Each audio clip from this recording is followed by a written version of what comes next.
We are live. Woo! Fun, fun, fun. See if I've got headphones. Headphones are a good thing to have when you do a little radio show so you can hear what the heck is going on.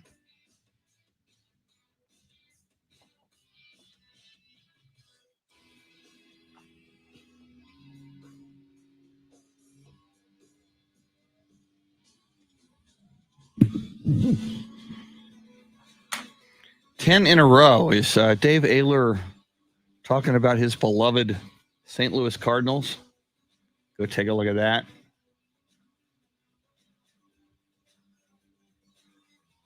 .607 right now. We shall go on the air in about 2 minutes. About 6:09.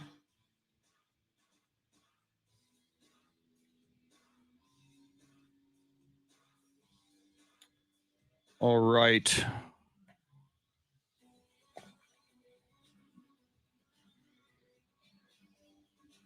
Let's see. St. Louis Cardinals have won 10 in a row. Wow. Nothing like getting hot at the right time. Jason Paniagua, Gil Mata, Wes Perkins, Ralph Balderas, Chris Gonzalez. Chris says a wonderful autumn breeze this morning. Yes, I felt that.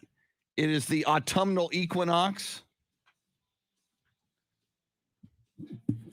Actually, at 2:20 this afternoon.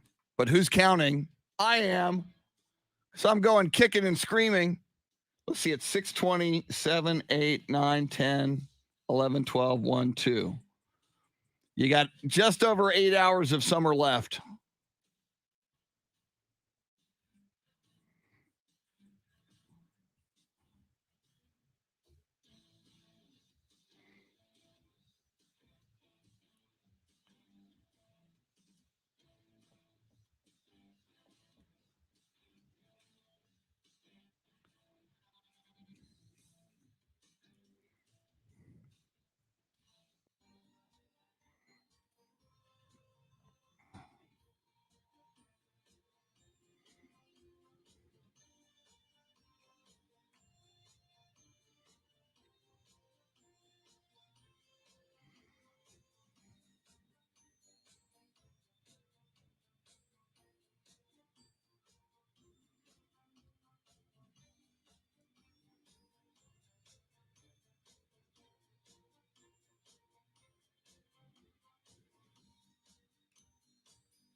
Foamfoot 420, welcome in.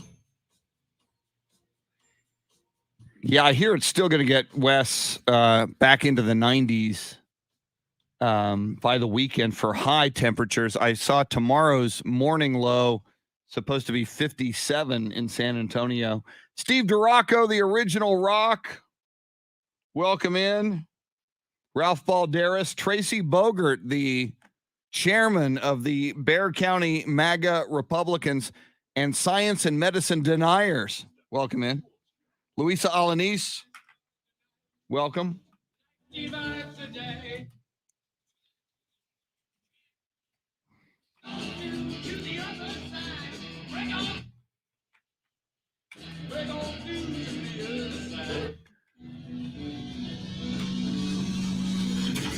Now, Chris Duel. Oh, here it is. The final hours of summer today at 2:20 p.m. in the Central Time Zone.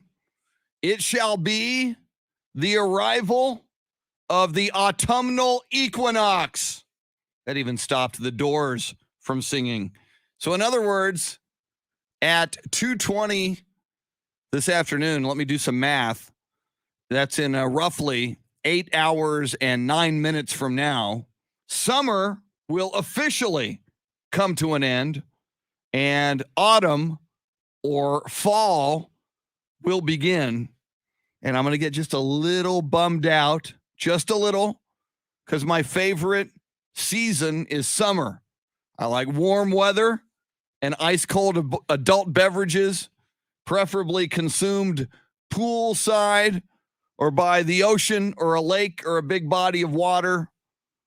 And even though for me, in my mind, summer ends when August ends, when I was a kid, summer was June, July, and August. So in my head, that's always kind of been it. But then I try to make myself feel better going, all right, summer doesn't end until after Labor Day, right?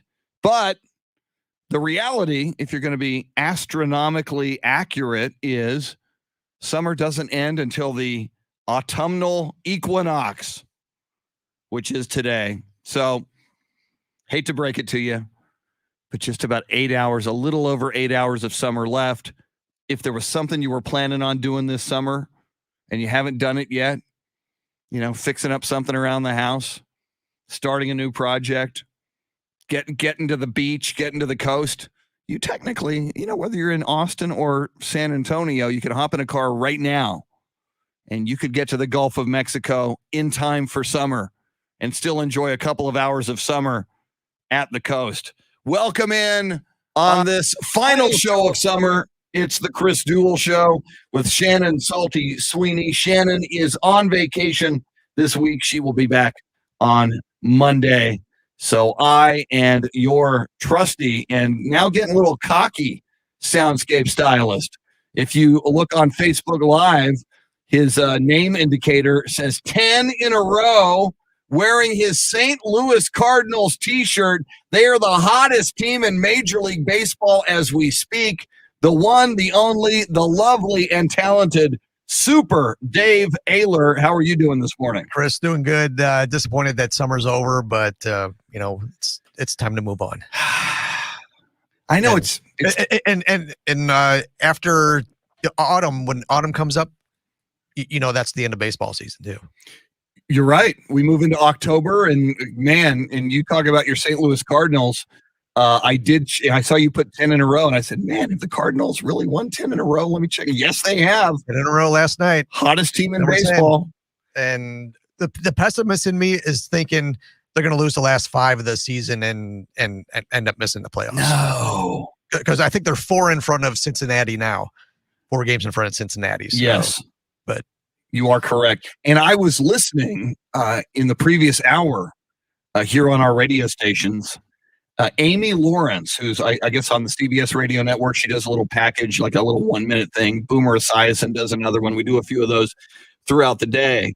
And I've met Amy. I've had Amy on the show before. She's real cool. But she pointed out that, as it stands right now, if the wild card game were played right now, it would be your St. Louis Cardinals traveling to Dodger Stadium to take on the Los Angeles Dodgers. And she points out the Dodgers have a dude who will be playing by the name of Albert Pujols, who's got a lot of history and some rings with the St. Louis Cardinals. How emotional would it be for you and the Cardinals fan base?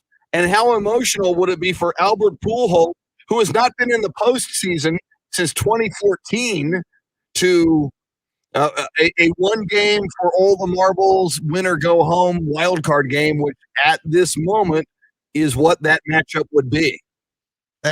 It would be so much fun to beat the Dodgers in Dodger Stadium and knock them out of the playoffs. But Pujols, I'd like to see him miss the playoffs again. Oh God, yes. But technically he'd be in it.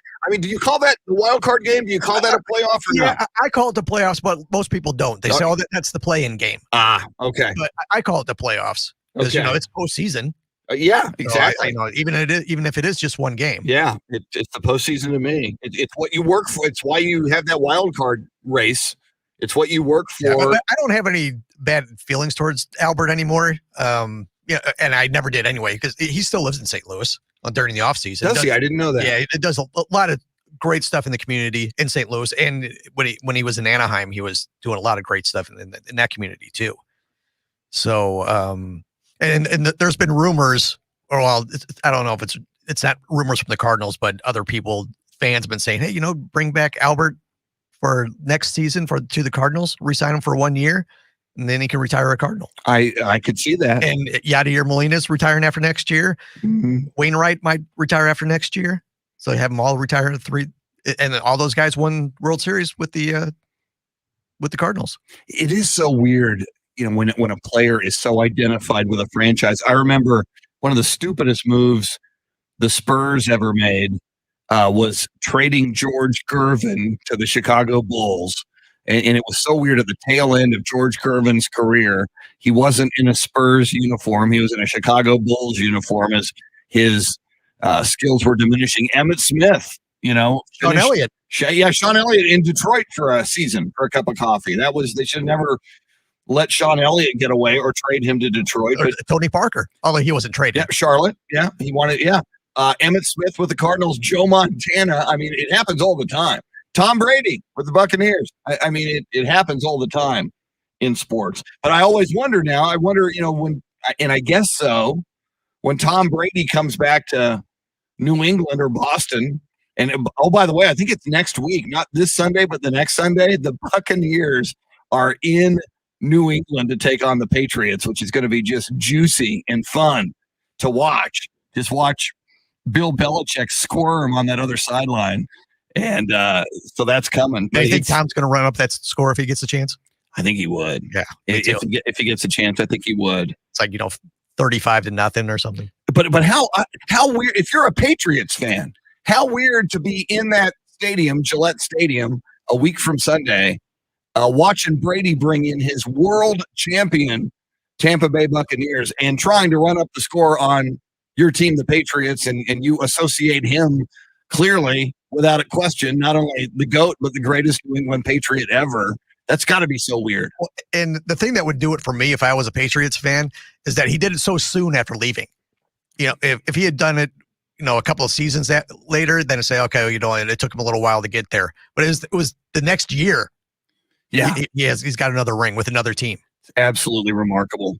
Absolutely remarkable. That's like, leaving you and getting the hot chick and getting married to the, to the hot supermodel. Well, yeah. And see, I feel that way with Kawhi Leonard, of the Spurs. Kawhi Leonard did not want us. He blew us off. Right. He treated us like crap going out the door. And then what does he do? He gets everything he wants. He does finally get to the West Coast, which is what he wanted in the first place. But we said, nope, we'll trade you to Toronto. He wins the title. The first year that he wins the title. With a team he didn't even want to go to. No. Yeah. And then he gets to the Clippers. Thank God they haven't won it there yet. And this is weird. And we're going to get into this among other things this morning. And certainly we'll talk a lot of football because we should, because football is the greatest sport on the face of this earth, because God and the football gods on high, including Thomas Wade Landry, look down upon us. Thank you, Jimmy. Jimmy Johnson one day will be a football god. When Jimmy dies and ascends into heaven and merges as one with Thomas Wade Landry, George Halas, Texas E. Schramm, and other football gods, he will do as Tom does now, shower football blessings upon us. Praise Tom Landry. It's called the PTL Club, and I am the founder. It's not Jim Baker, founder of the PTL Club, having affairs with Jessica Hahn. No. PTL stands for Praise Tom Landry, the founding coach of the Dallas Cowboys, greatest coach ever. In the number one, in the George Washington position on my Mount Rushmore of coaches, all-time coaches, which I do believe are Tom Landry in position one, a close second, Gregory Charles Popovich in Pop We Trust. I put Jimmy Johnson on my Mount Rushmore of coaches. And surprisingly to some people, number 4 position, longtime UCLA head coach in the heyday of Lou Alcindor, Gail Goodrich, Bill Walton, etc. That would be one John Wooden, who was on my coaches Mount Rushmore. Dare I ask you, Dave Ayler, just off the top of your head, if you had to create a Mount Rushmore of your favorite coaches, wow, college or pro in any sport, baseball managers maybe? It's funny. I got Um, no baseball managers on my. I would put Sparky Anderson, but he's way down the list. and I'll be a homer and say Whitey Herzog. Very nice. And Wooden would probably be on it. Not only was Wooden a great coach, he was a great human being. That was it. But You know, it was John Wooden, his mission to mold young, college students into responsible men of character and integrity. That was almost more important to him than the basketball coaching. I mean, it was equal, essentially. The more I learn about John Wooden, and I've known a lot about him over the years, he blows my mind. What a great coach and what a great man he was. and you read one of his books and you say, how do you not love this guy? Yeah. Probably I put Popovich up there. Whoa! Pop would be on there. Good man. Oh boy, I don't know. How about number 4? Chuck Noll could be on there. Chuck Noll. If I want to be a Pittsburgh homer. Oh, that's right. You're a Pittsburgh guy. Chuck boy. Noll delivered you guys, what, 4 Super Four Bowls? Super Bowls, yeah, in the 70s. Yeah. Boy. Damn it. Cowboys should have had at least one of those. You beat the Cowboys twice in Yeah. the Super Bowl, both by 4 points. 21-17 in Super Bowl 10, 35-31 in Super Bowl 13. Not that I'm bitter, Dave. Not that I can't get over it. But Landry should be on there, but I can't put him on there because he's Cowboy. Love Tom Landry. But yeah, if going football wise, Landry's got to be Vince Lombardi. Oh, God, Vincent. Now, let me ask you this, because they say now, I mean, I don't necessarily like him, but they say Nick Saban is the greatest college coach ever. I mean, before Nick Saban had this huge run at Alabama coach Bear Bryant, who previously coached before Alabama at Texas A&M. I mean, Bear Bryant, a lot of people considered maybe the greatest college coach ever. But I hate to admit it, you just look at the numbers. And in the modern era, for Nick Saban to do what he's doing, just year in, year out, be the odds-on favorite to win the damn championship and often do it. I'm tired of it. I'm sick of it. I wish he'd go away. But I got to admit, Nick Saban is pretty darn amazing. And I kind of equate Alabama with when New England Patriots were winning all those rings. I don't hate them, but I'm tired of seeing them win. Yeah. And what's interesting that you would bring up New England, you know who are like best buddies? Bill Belichick and Nick Saban. That doesn't surprise me. They hang out together in the offseason. I think it was on HBO. There was a documentary where it's just the two of them sitting down talking football for about 90 minutes or 2 hours. And as much as I'm tired of Belichick and I'm tired of Nick Saban, I watched it and I kind of got it. Like, these guys, this is why they're the best in the NFL and in college football. They eat, breathe, love football. They just love it, love it, love it, love it. And that helped them become the best at what they do. And those guys have forgotten more about football than I'll ever know. Yeah. And Charlie Parker put it great, is that when it comes to Nick Saban, is that I wouldn't want to have lunch with the guy, but if I had a son that would play football, I wouldn't want him to play anywhere else. Wow. And I go, yeah, that's probably how I feel about Saban too. Yeah. He is kind of an a-hole. Yeah, I'm seeing on our live video feed, Jason Paniagua put up his coaching Mount Rushmore. He says John Madden, Tom Flores, Greg Popovich, and Bill Parcells. That's formidable. That's not bad. That's a formidable 4. I did see when I was in Canton, Ohio, to see the Pro Football Hall of Fame inductions last month in August. Tom Flores was inducted, way overdue, by the way. But what was funny, he was one of the first speakers, and he's like, in his 80s now, I think approaching 90 years old. I didn't even know he was still alive. Yeah, I mean, he's quite frail, sadly. But thank God they inducted him while he was still alive. But he goes, yeah, I'm one of the first speakers because everybody knows 9:00 is my bedtime. I gotta do this speech and get home and get in bed. It was very funny. So very, very cool. All right, we got so much to talk about. Coming up, we got the high five play of the day, but everything you need to know in the world of sports, lots of football, NFL football, college football, of course, Longhorns. We're heavy Longhorns. We're heavy Dallas Cowboys, as we should be. Houston Texans play tomorrow night on Thursday Night Football against Sam Darnold and the Carolina Panthers. And some people are equating, I heard this on national sports talk radio this morning. Some people are saying if somebody could get Ben Simmons, the disgruntled Philadelphia 76ers star who says, I will not play again in Philly, I want to trade. If somebody could get him and rehabilitate him, it could almost be like what Sam Darnold's looking very, very good for Carolina now. It did not work in New York with the Jets. It is working in Carolina. In fact, it's our poll question this morning. We ask you, should the San Antonio Spurs trade a number of their young players, their young talent, and some draft picks to Philly to get a guy who could be a superstar in Ben Simmons? Speaking of the Spurs, the voice of the San Antonio Spurs, Bill Schoening, going to join us just after 8 o'clock. And Walter Pasacreta, the always fearless, thought-provoking, entertaining sports dude, Walter Pasacreta, going to join us just after 8:30. We got sports history, sports birthdays. Your phone call, always welcome, 800-707-9760. Lots of people joining us on the live video feed. You can access it through Facebook Live, either AM 1300 The Zone's Facebook page or Ticket 760's. Also, you can get in through YouTube via Ticket 760's YouTube channel. So join us on the live video feed, interact with us and sports fans from around the world. Lots more coming at you on this final show of summer. Autumn arrives at 2:20 p.m. this afternoon. He's Dave Ayler, Shannon on vacation. I'm Chris. Good to hang out with you on this Wednesday morning on the Chris Duel Show.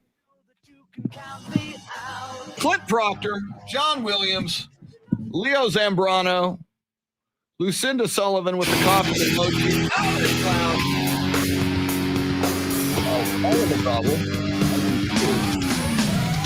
Jason Delgado.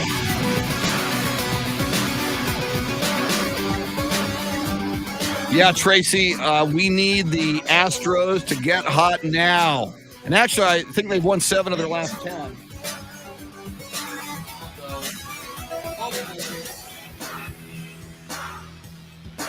Man, I would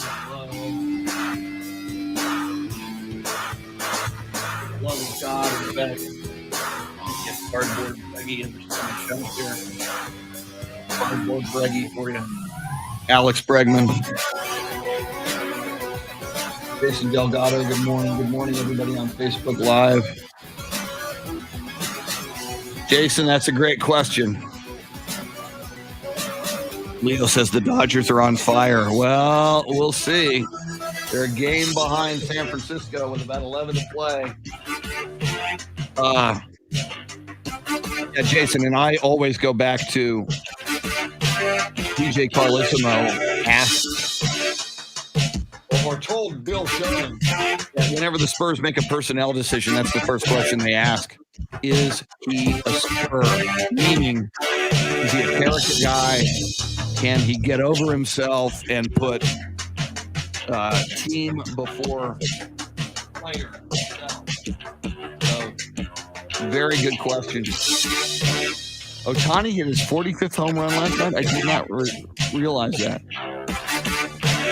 John, we don't have any other cardboard cutouts. So other than the idiot who mutilated the Bryn Forbes cardboard cutout in the studio, I keep the cardboard cutouts. You don't have to retire it. You want to buy us a new cardboard cutout, John? You're welcome. Thank you.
Hector Gomez, good morning.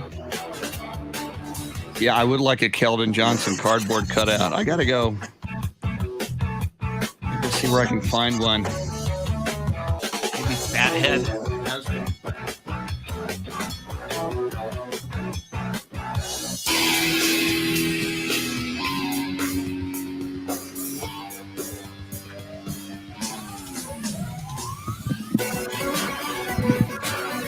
It's mine. Always. Doesn't stay in place. Drives me a little crazy. Just a little crazy. All right.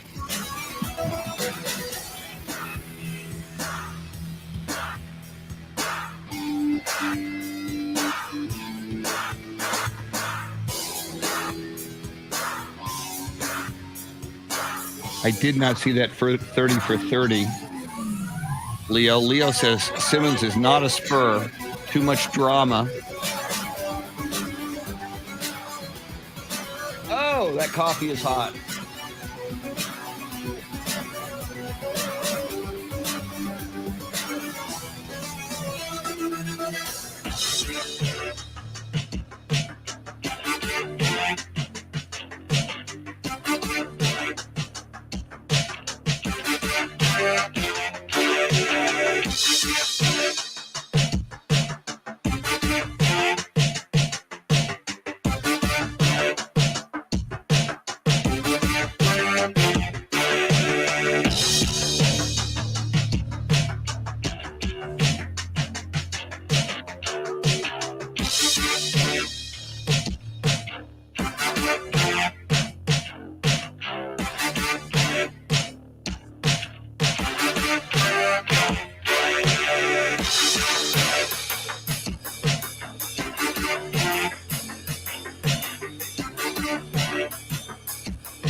All right.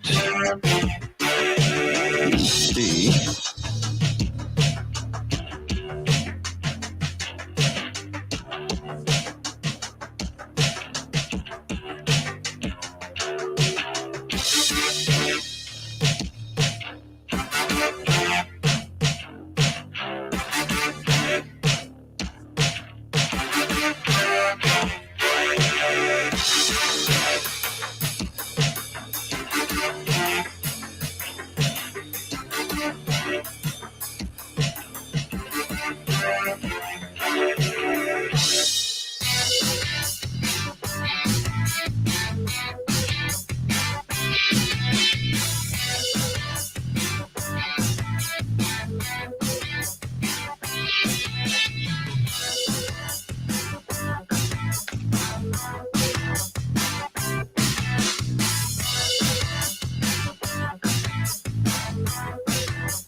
Wow, we've already got 51 votes on our poll question at 6:36, 6:37 a.m., which is, should the Spurs package a number of their young players plus draft picks to trade for disgruntled Sixer star Ben Simmons?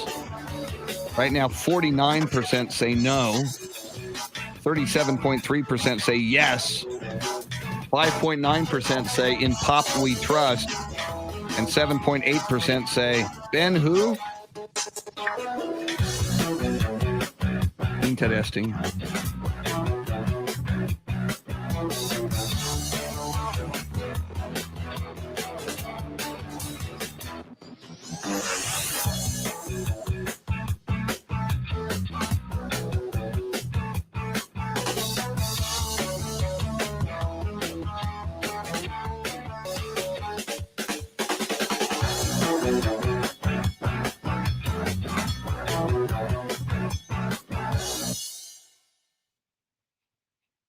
Here we come.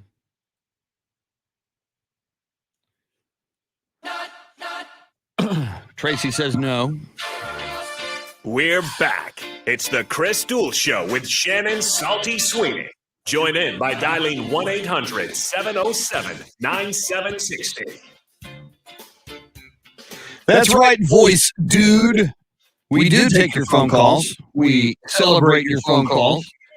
If you want to jump in here on anything we're talking about, anything in the world of sports, and actually, you can talk about darn near anything with us. We're interested and would love to have a conversation with you. Lots of ways you can do that. You can certainly do it on the phone line.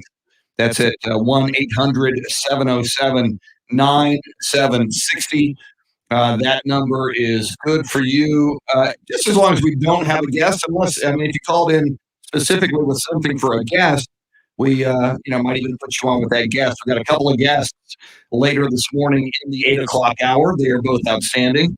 We have the great Bill Schoening, voice of the San Antonio Spurs, and very nice, long time voice of the Texas Longhorns before that Spurs gig that he has had now for over 20 years. So we'll not only talk Spurs, we'll talk Ben Simmons, we'll talk Longhorns football.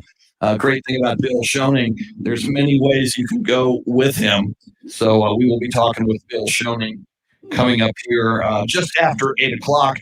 Then after 8:30, the always entertaining, always thought-provoking, always grenade-hurling Walter Pasacreta, a longtime sports fixture on the radio scene and perennial winner of the Walter Pasacreta Award, which is the award given annually to the reporter whose face appears most frequently and most prominently on television when Spurs coach Greg Popovich or other Spurs are being interviewed on television on the TV sportscast.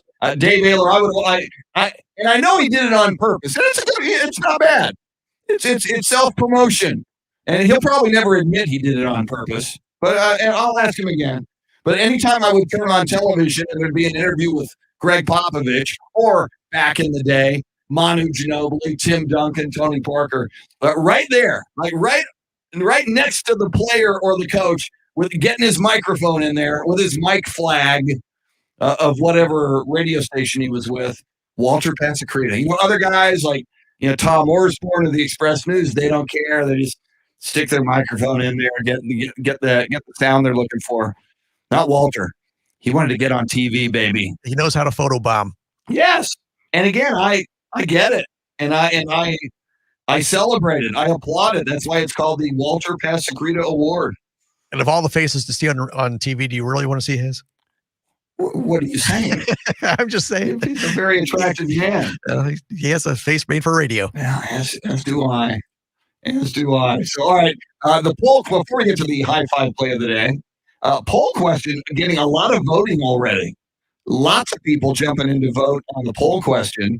And Ben Simmons is in the news because he told the Philadelphia 76ers yesterday and has been telling them for several weeks now, I ain't coming.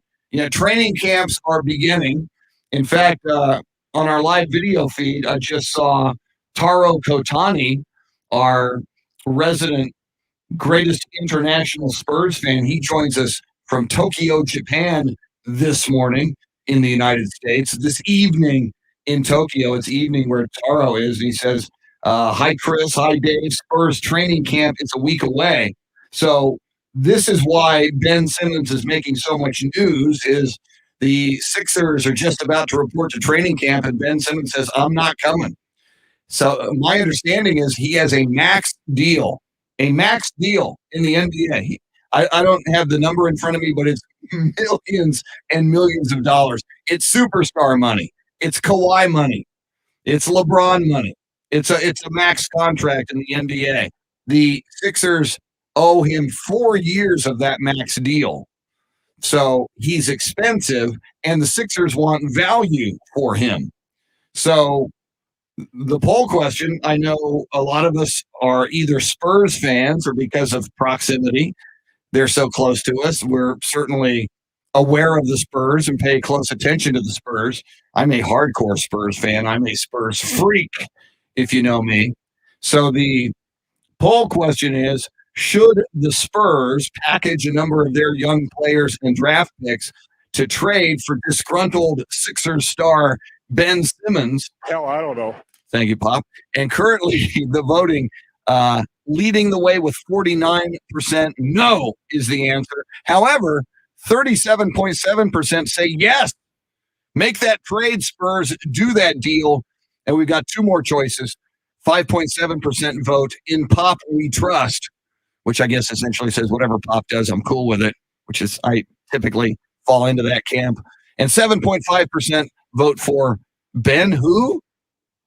Ben who? I'm watching football over here. It's football season. I don't even know who Ben Simmons is. I think some of you might say. So anyway, that's going to be interesting. I will. What's interesting about Bill Schoening, many things are, but he grew up in Philly, and even though he is the voice of the San Antonio Spurs and his allegiance is to the Spurs, he's been a lifelong Philadelphia 76ers fan, so he still pays a lot of close attention to the Philadelphia 76ers. So we will get Bill Schoening's thoughts on Ben Simmons. Is he somebody the Spurs should look at? And does he think that Ben Simmons is a guy the San Antonio Spurs should pursue? Can he be rehabilitated? Yeah, he's got shooting problems. He's got free throw problems.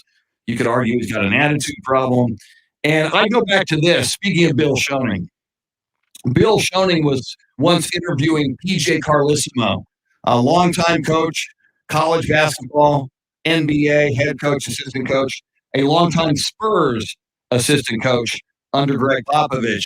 And PJ Carlesimo told Bill in a pregame interview once that whenever the Spurs make a personnel decision, the number one question that they ask at the big round table, where you got Greg Popovich and R.C. Buford and now general manager Brian Wright and the Spurs Brain Trust, I'm assuming Becky Hammond and others, they ask the question, is he a Spur? And what that means, is he like Tim Duncan? Is he like Tony Parker? Is he like Manu Ginobili? Can he get over himself? So many NBA players, it's all about ego. It's about me, me, me, me, me. And one of the reasons is these players have been the man ever since elementary school. They were the best player on the court and in any sports they played since they were a kid. You know, most of them went to like either AAU or these great basketball academies when they were younger. You know, some of them are one and dones in college basketball. So they've always been the man. They've always gotten everything they wanted. So a lot of ego is involved. So part of the Spurs way is you got to get over that. You got to get over it yourself.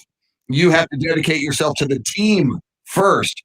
And you, the individual, takes a back seat somewhere back there on the bus.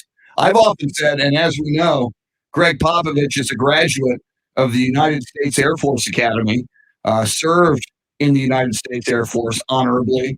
I believe going to the Spurs is like going into the military. I mean, Greg Popovich is your commanding officer. You will follow the orders of your commanding officer, and you will trust that he will lead you down the right path. Not every, and I would say the vast majority of NBA players don't want to do that. Whereas, but if you think about it, if you go play for Greg Popovich and you go become a Spur, you're going to be a better player. You're going to become a better man, and you're going to become a better human being and a citizen of the planet Earth. That's not for everybody. I'd rather get my millions of dollars and go to strip clubs. The majority of NBA players would probably respond. All right, more on that a little bit later. Cowboys football, Longhorn football, college football, Roadrunners, NFL, more. We'll dive all into it. We'll get more into Major League Baseball and the cocky, cackling Dave Ayler, whose St. Louis Cardinals have won 10 in a row. But right now, it is time for the High Five Play of the Day, sponsored appropriately by High Five, 2 locations in the Austin area. with rumors of someday one of those being in the San Antonio area. Please, High Five. They got everything going on at High Five. Big screen TVs everywhere, so you can watch the sports you want and you love. Great food, great drinks, food specials, drink specials, great games you can play, from bowling to laser tag to axe throwing, you name it. I don't know if they have foosball. Foosball was big in the 70s when I was a kid. High Five Play of the Day is an extension of yesterday's High Five Play of the Day. We told you about Packer running back Aaron Jones, who on Monday Night Football at Lambeau Field against the Detroit Lions was wearing a medallion shaped like a football with the ashes of his father in it to honor his father, who died in April at the age of 56 from complications from COVID-19. But the medallion that he was wearing got lost, and he believed it got lost in the end zone while scoring one of his 4 touchdowns. So we have now learned that at Lambeau Field, a Packers athletic trainer by the name of Brian Flea Engel, nicknamed Flea, Brian Flea Engel, searched that field at Lambeau until 1:45 in the morning after Monday Night Football when he found the medallion. Aaron Jones tweeted out the photo of the recovered medallion, and he thanked trainer Brian Flea Engel. And Aaron Jones, if you want to go look at it, is on Twitter at Showtime_33, and he spells time Tyme at Showtime_33. And he thanked Brian Engel. So we give Brian Engel a high five on the High Five Play of the Day.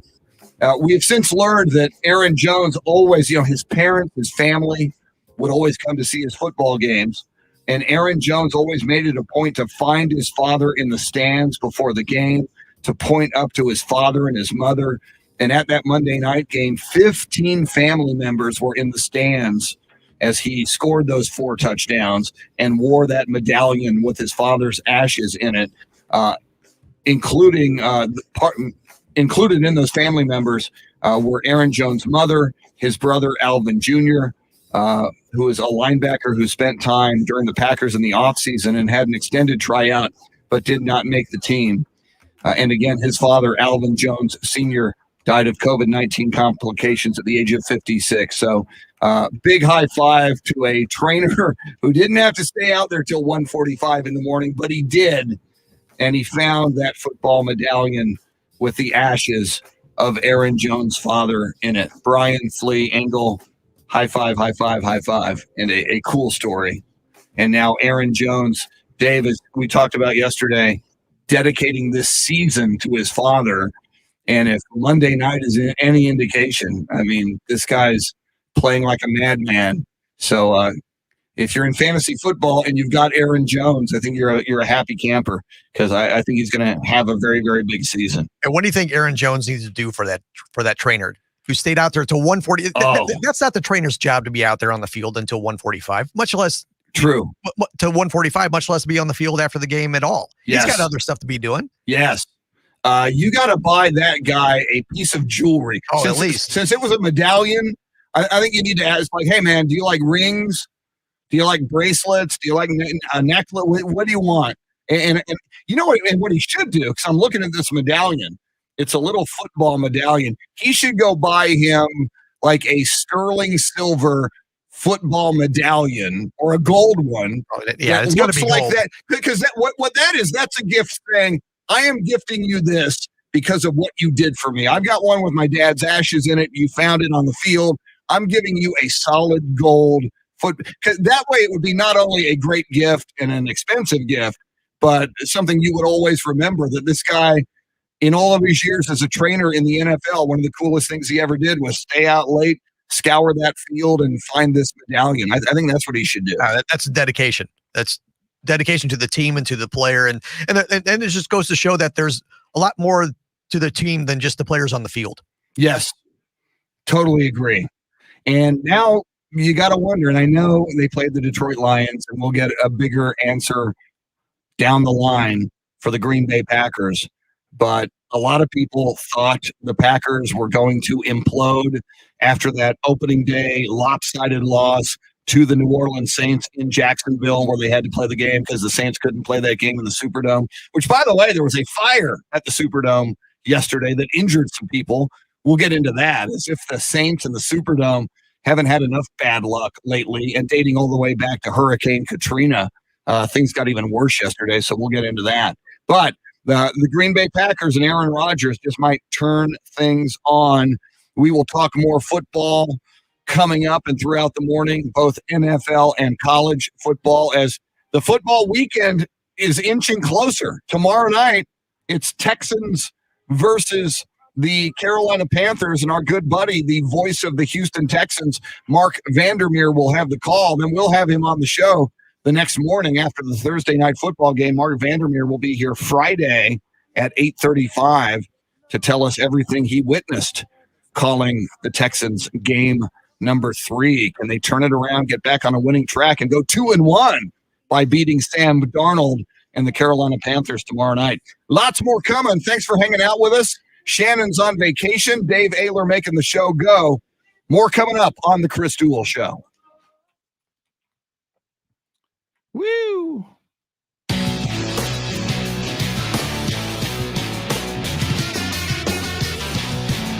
Taro Kotani, welcome in. Tracy Bogert, Jason Garcia, Jesse Martinez.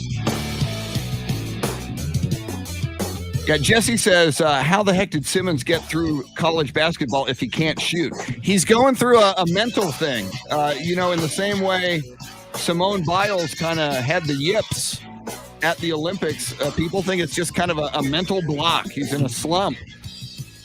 And that it might be more mental than anything. Leo Zambrano, Anthony Huerta.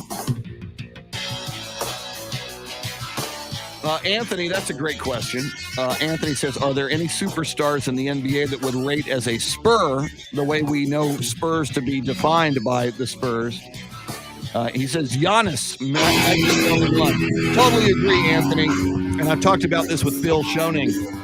Giannis choosing to stay in Milwaukee when he could go to LA, New York, Chicago, Miami.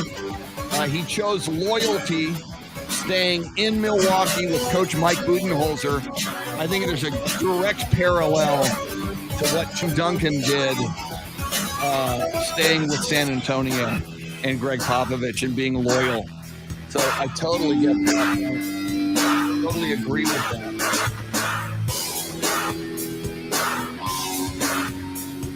Loose lately. Don't know why.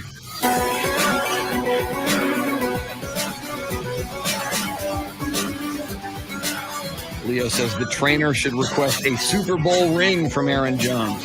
Yeah. That would be cool.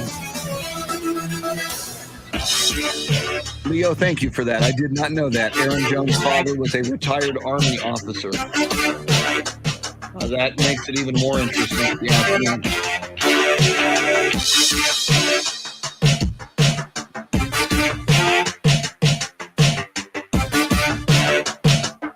All right, back in a second.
Jesse Martinez says that trainer should get a hefty reward and a trip to Greece. Wow, Leo says my niece grew up with Aaron Jones and knows his family. Great people. Yeah, and again, you know, one of the sad aspects of this is COVID-19. He's taken away his dad at age 56. Just god-awful. I have to edit. Audio. What do we do first? The sinus and snoring specialists. They are in Austin. They are amazing.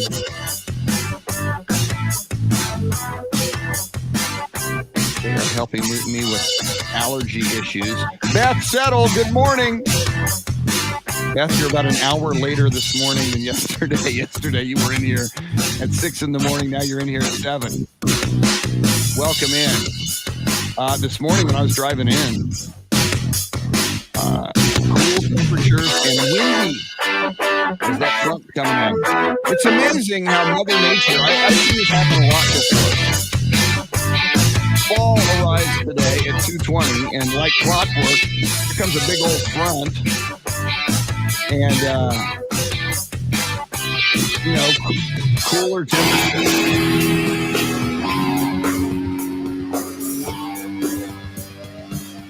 It's crazy, and I want something to come back. I gotta wait 9 more months for summer to return.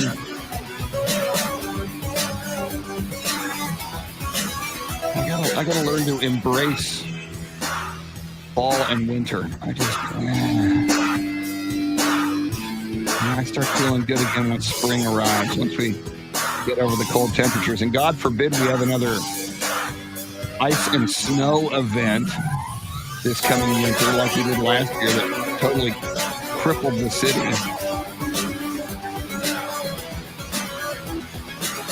All right. How long is this? I got it down to, wow.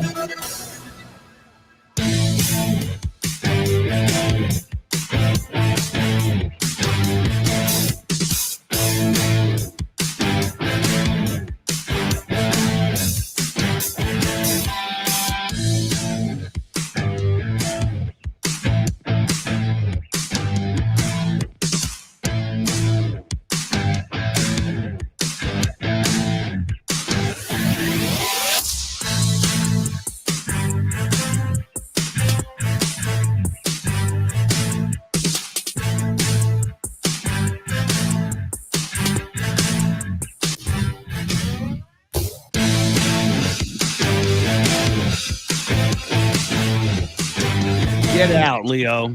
Are you telling me UTSA turned down Aaron Jones? Stop it.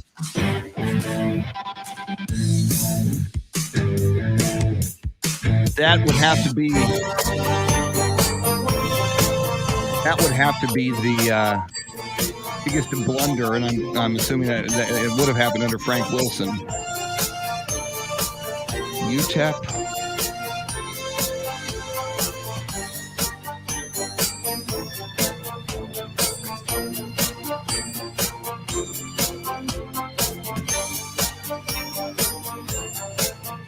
Born in Savannah, Georgia, went to Burgess High School in El Paso.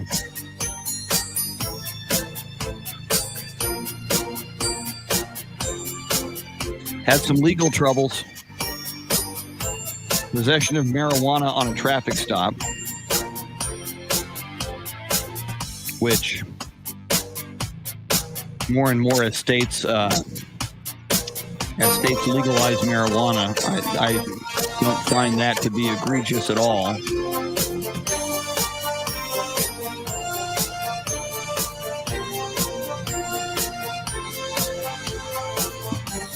John Williams saying Trinity football is 2-0. Go Tigers.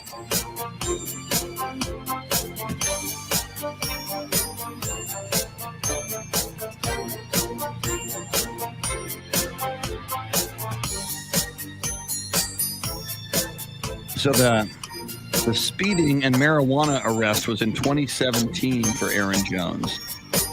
When did he? That was the year he became a Green Bay Packer. 5th round pick, number 182 overall by the Packers in 2017.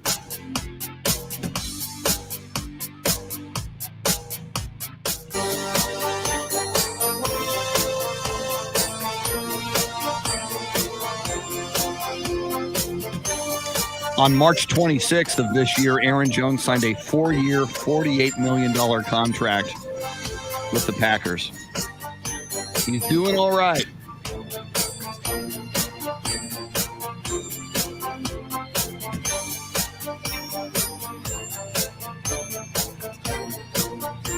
All righty.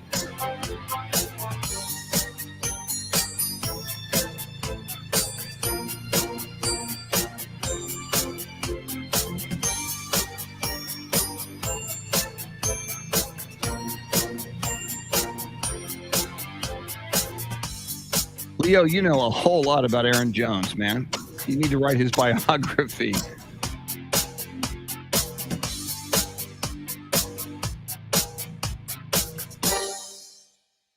$67 votes now on the poll. Just 1 hour in. 67 votes in 1 hour. Here we go. This is the Chris Duel Show. You know the day destroys the night. Night divides the day. Try to run, try to hide. Break on through to the other side. Break on through to the other side. Break on through to the other side,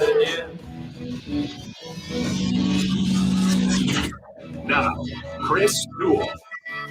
The final 7 hours and 15 minutes, roughly, of summer as autumn approaches, and certainly the weather is behaving that way as well.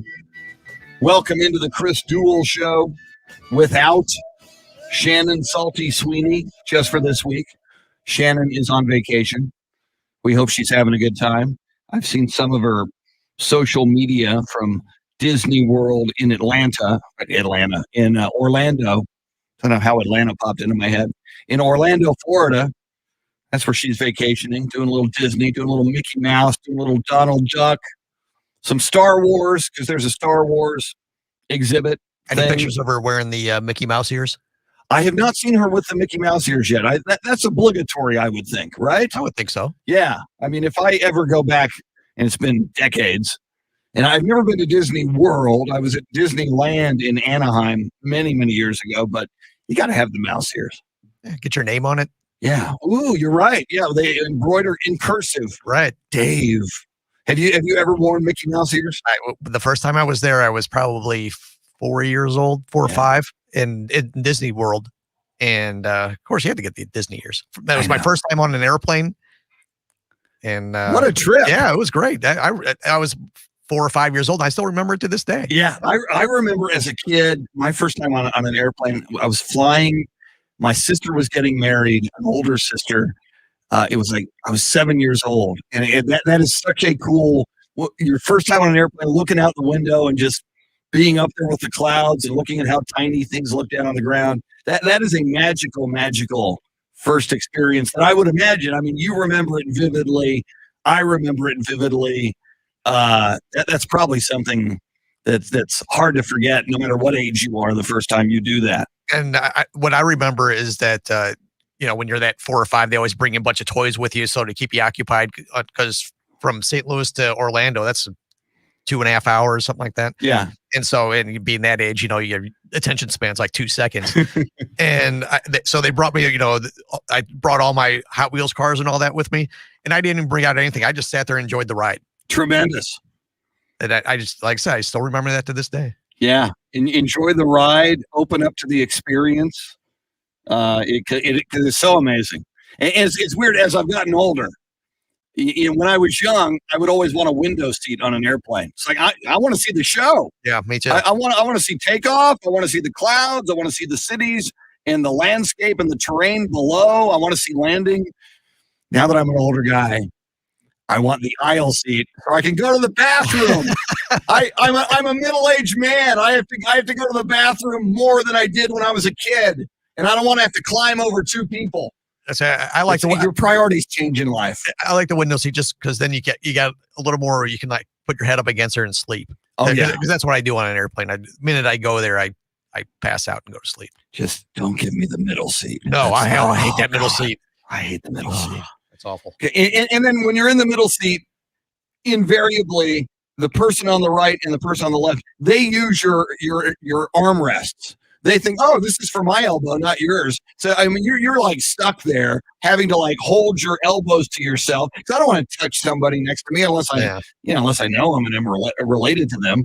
But it's God, that's if a foreign adversary ever took over and wanted to torture me and get secrets from me and get me to confess state secrets, just, you don't have to put me in a torture chamber, or beat me. Just put me in the middle. It's like, I'll talk. I'll confess anything. I'll sign the papers. Yes, I'm guilty. And if you don't get that aisle seat, are you the guy that's always getting up in the middle of the flight every 10 minutes to go somewhere, bathroom or I've got something? I've got a small bladder, apparently.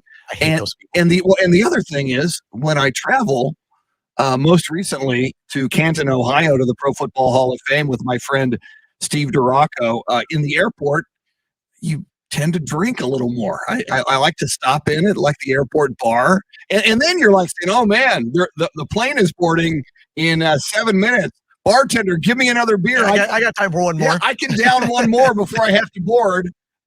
So then, invariably it's like I just guzzled 3 beers at the bar before I got on the airplane. So yeah, I got to go to the bathroom. So I need the aisle seat, but I am that guy. But I consciously do not want to be that guy who's on the window seat, who is rude and climbing over people because he's got to go to the bathroom. And that's why I like the window seat, is because when I'm in that seat, I don't move. It's, if I got to go, I'll hold it till till we land or something, unless it's like an 8-hour flight or something. But if it's 2.5 hours, I'll go before I get on the plane, and then if I need to go, I'll do it when I get off. When I'm sitting there, I'm not moving, I'm sleeping, and don't wake me up, because the beverage cart's coming by. If I'm sleeping, I don't need anything to drink. Well, I envy you having such bladder control on a long flight. Not me. It's I gotta go. I gotta take care of this. I gotta feel better. So, is that a little too much information about my bladder at 7:12 in the morning in the final hours of summer? Well, our listeners are family, so that's what you share with family. We're all family, and if I go on a flight with you, give me the aisle seat. That's all I ask. Interesting. We were talking about Aaron Jones, and we actually gave the high five to the trainer for the Green Bay Packers, who found the medallion with his father's ashes, a football-shaped medallion with his father's ashes that Aaron Jones lost, apparently, in the end zone while scoring 4 touchdowns at Lambeau Field on Monday night in the Packers' win over the Detroit Lions.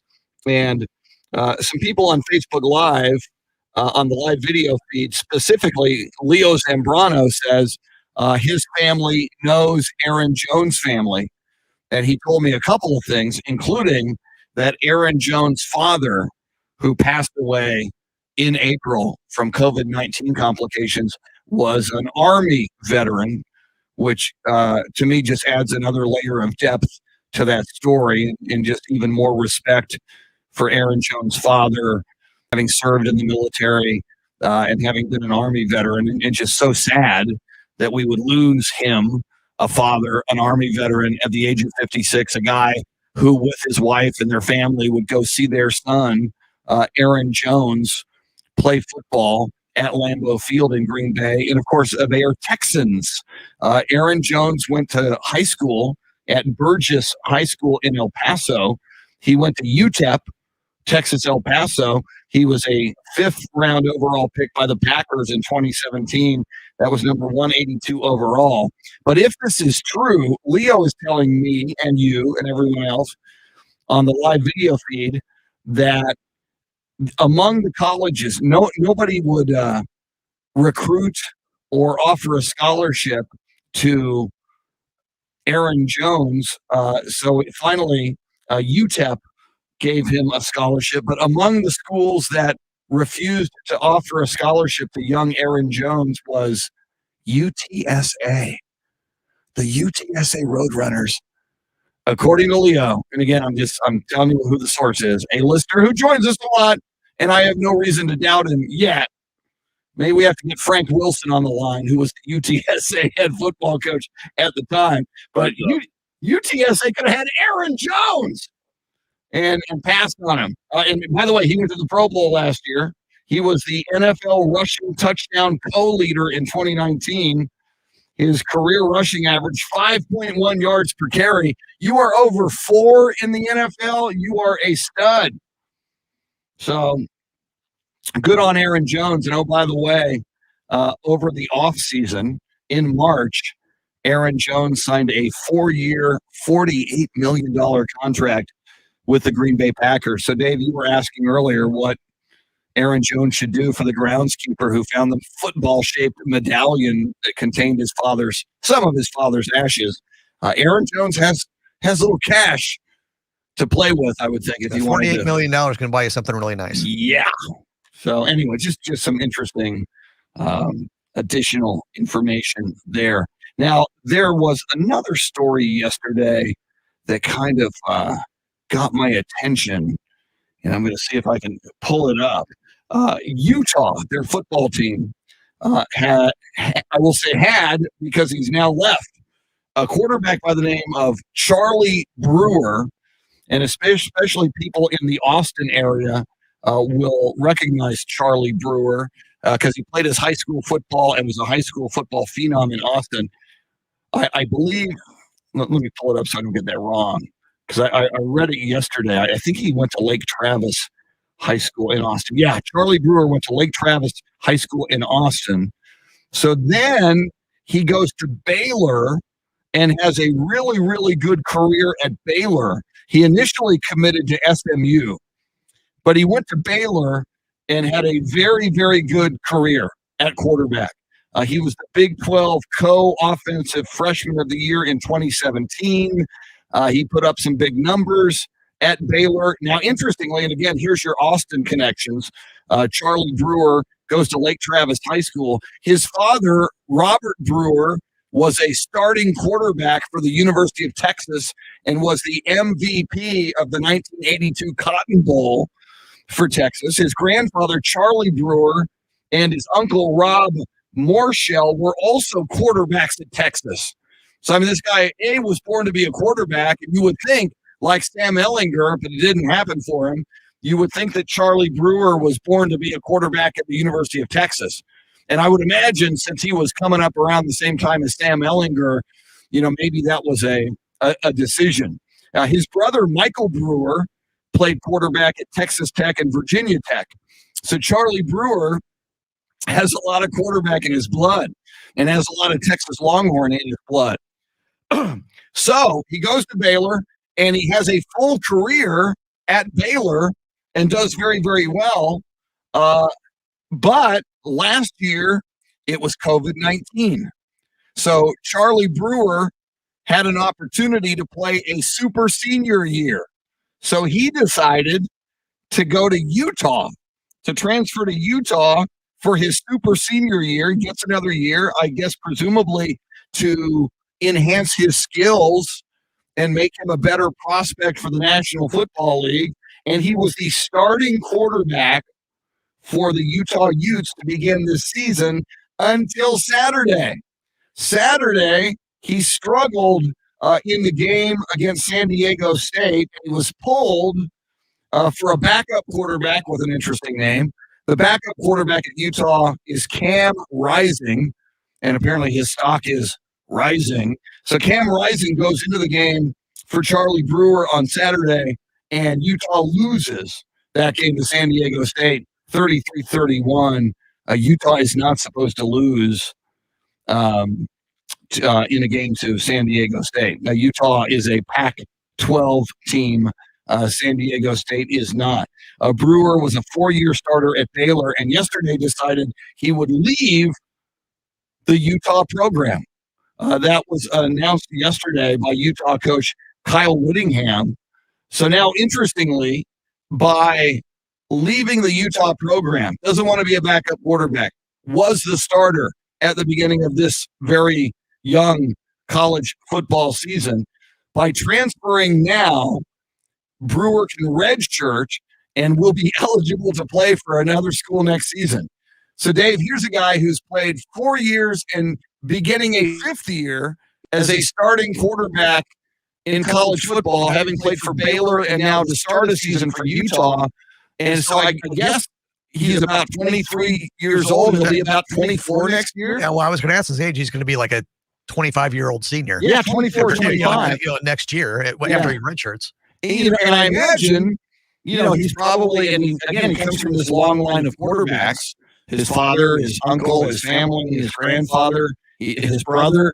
I'm assuming he's evaluating his development as a quarterback and probably has aspirations to be in the NFL and clearly wanted to show something very, very special at Utah.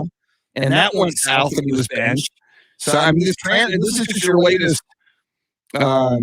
example of what the transfer portal is not only doing to college football, but is doing to, and again, let's be honest, creating an opportunity for college football players to transfer. You begin to wonder if you're, chasing a dream so much that you might not get it in this case for Charlie Brewer. And I assume his dream is ultimately to play in the NFL and to showcase his talents in college football. But it's interesting.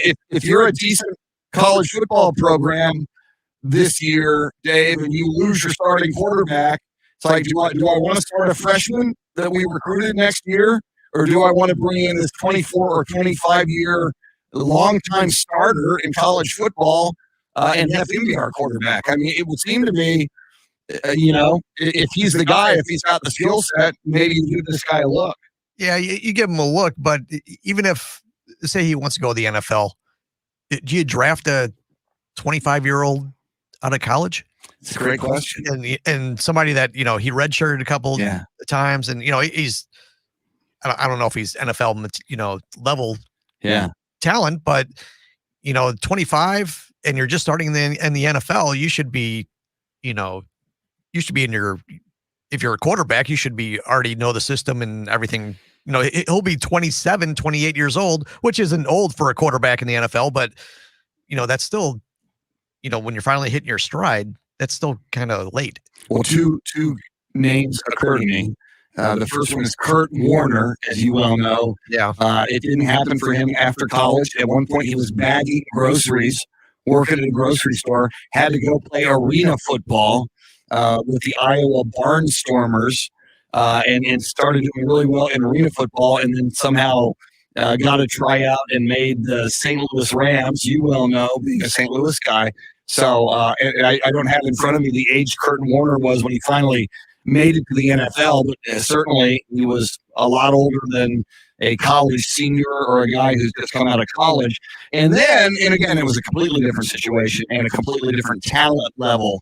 But Roger Staubach, winning the Heisman Trophy at the Naval Academy in 1963, but graduating from Navy, Roger had a 4-year commitment in the Navy and wound up serving in Vietnam. But what's interesting in Roger's case, and you talk about learning the system, the Cowboys got Roger for a bargain, drafting him in something like the 12th round because other teams said, hey, we can't have this guy for 4 years. We're not going to waste a first-round draft pick on Staubach coming out of Navy. So the Cowboys got him way down deep in the draft for a bargain. But what Roger would do in the Navy, he had 2 weeks of vacation every year, 2 weeks of leave from the Navy. He arranged his schedule so those 2 weeks would coincide with Dallas Cowboys training camp. So even though Roger was in the Navy and serving in Vietnam, when he had his leave, he wouldn't go home to Cincinnati, where he was from. He went to Thousand Oaks, California, where the Dallas Cowboys held their training camp. So all those years, and I don't think Roger became a Cowboy until like 1969 officially. But all of those years, Roger kept showing up and kept learning the system, and I assume impressing Tom Landry, and the rest is history. So a little bit of the same thing happened with David Robinson when he came out of the Naval Academy. Yes. And if I recall correctly, and I think I do, another great thing about David Robinson, the NBA rules at the time. So David had, I think, at least a 4-year commitment to the Navy after he got out of the Naval Academy. So the Spurs draft him #1 overall. And the way the NBA rules worked at the time, because he was in the Navy, he had the opportunity after his naval commitment to re-enter the NBA draft. And there's a lot of people who said, the LA Lakers would make a deal, in the same way that Jerry West moved Pau Gasol to the Lakers years later. And the NBA in general would have rather seen David Robinson in LA, in Boston, in Chicago. David Robinson had the opportunity, and he met the people. He met Bob Bass at the time, who was the coach and the guy who drafted him. And Bob Bass, I think at the time, was coach and general manager of the Spurs. And true to character, David Robinson, an officer and a gentleman, he met the Spurs organization. He came to the city while he still had his naval commitment, and he chose to remain loyal to the team that drafted him and the fan base and the city and the organization, San Antonio. And once again, as we talk about Ben Simmons, and we'll talk a little more about Ben Simmons with Bill Schoening, the voice of the San Antonio Spurs, at the top of the hour, just after 8 o'clock. I go back to the question. Some people saying the Spurs should go after Ben Simmons. The question is he a Spur? I don't know. Is he Spurs material? David Robinson absolutely was. Tim Duncan, Manu Ginobili, Tony Parker absolutely were. Ben Simmons? I don't know. We'll ask Bill Schoening about that. We'll also ask Walter Pasacreta. Walter, who joins us just after 8:30, has some very strong opinions on Ben Simmons and whether or not the San Antonio Spurs should try to acquire him. It is our poll question today. We're getting a lot of activity, a lot of voting on our poll question today, where we ask you, should the Spurs package a number of their young players and draft picks to trade for disgruntled Sixers star Ben Simmons? So far, 58.5% say no, 28% say yes, 6.1% say in Pop we trust, and 7.3% say Ben who? There's your voting. You can vote at Ticket760 on Twitter. It's our poll question for the day. Coming up, this day in sports history, sports birthdays, and more. You are welcome to jump in here on the phone lines at any time, 800-707-9760. The live video feed is happening. Lots of cool people in there sounding off and saying things that I have to talk about on the show, like Leo talking to me about Aaron Jones. Video feed via Facebook Live at AM 1300 The Zone or Ticket 760, or there is a YouTube portal to the video feed, Ticket 760's YouTube page. Lots more coming up. Shannon on vacation this week. She's back Monday. Dave Ayler wearing his St. Louis Cardinals t-shirt. They have won 10 in a row. They're red hot, and they're going to knock off the Dodgers in the wild card game. He's your soundscape stylist. I'm Chris. Thanks for hanging out with us on the final few hours of summer. It's the Chris Duel Show. Woo! Woo! A Chris Winky. There you go, Jason. Yes, sir. Woo! All right. A coffee refill, please. For the love of God.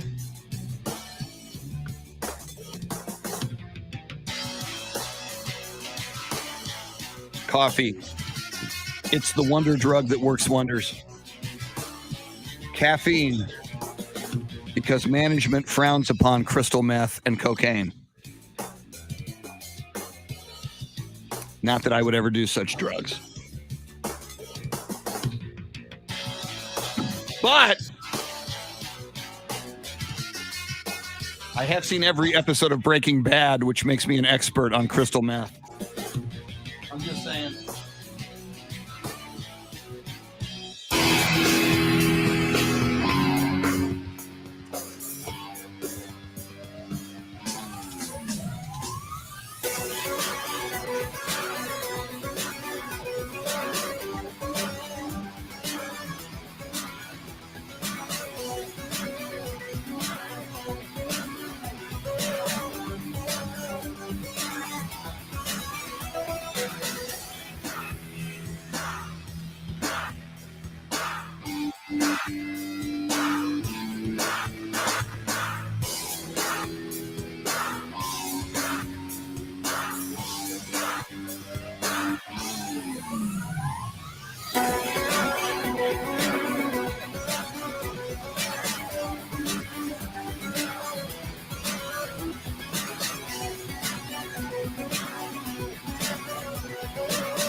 Sam Tobias, what is up?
Let's get back to the Chris Duel Show with Shannon Salty Sweeney.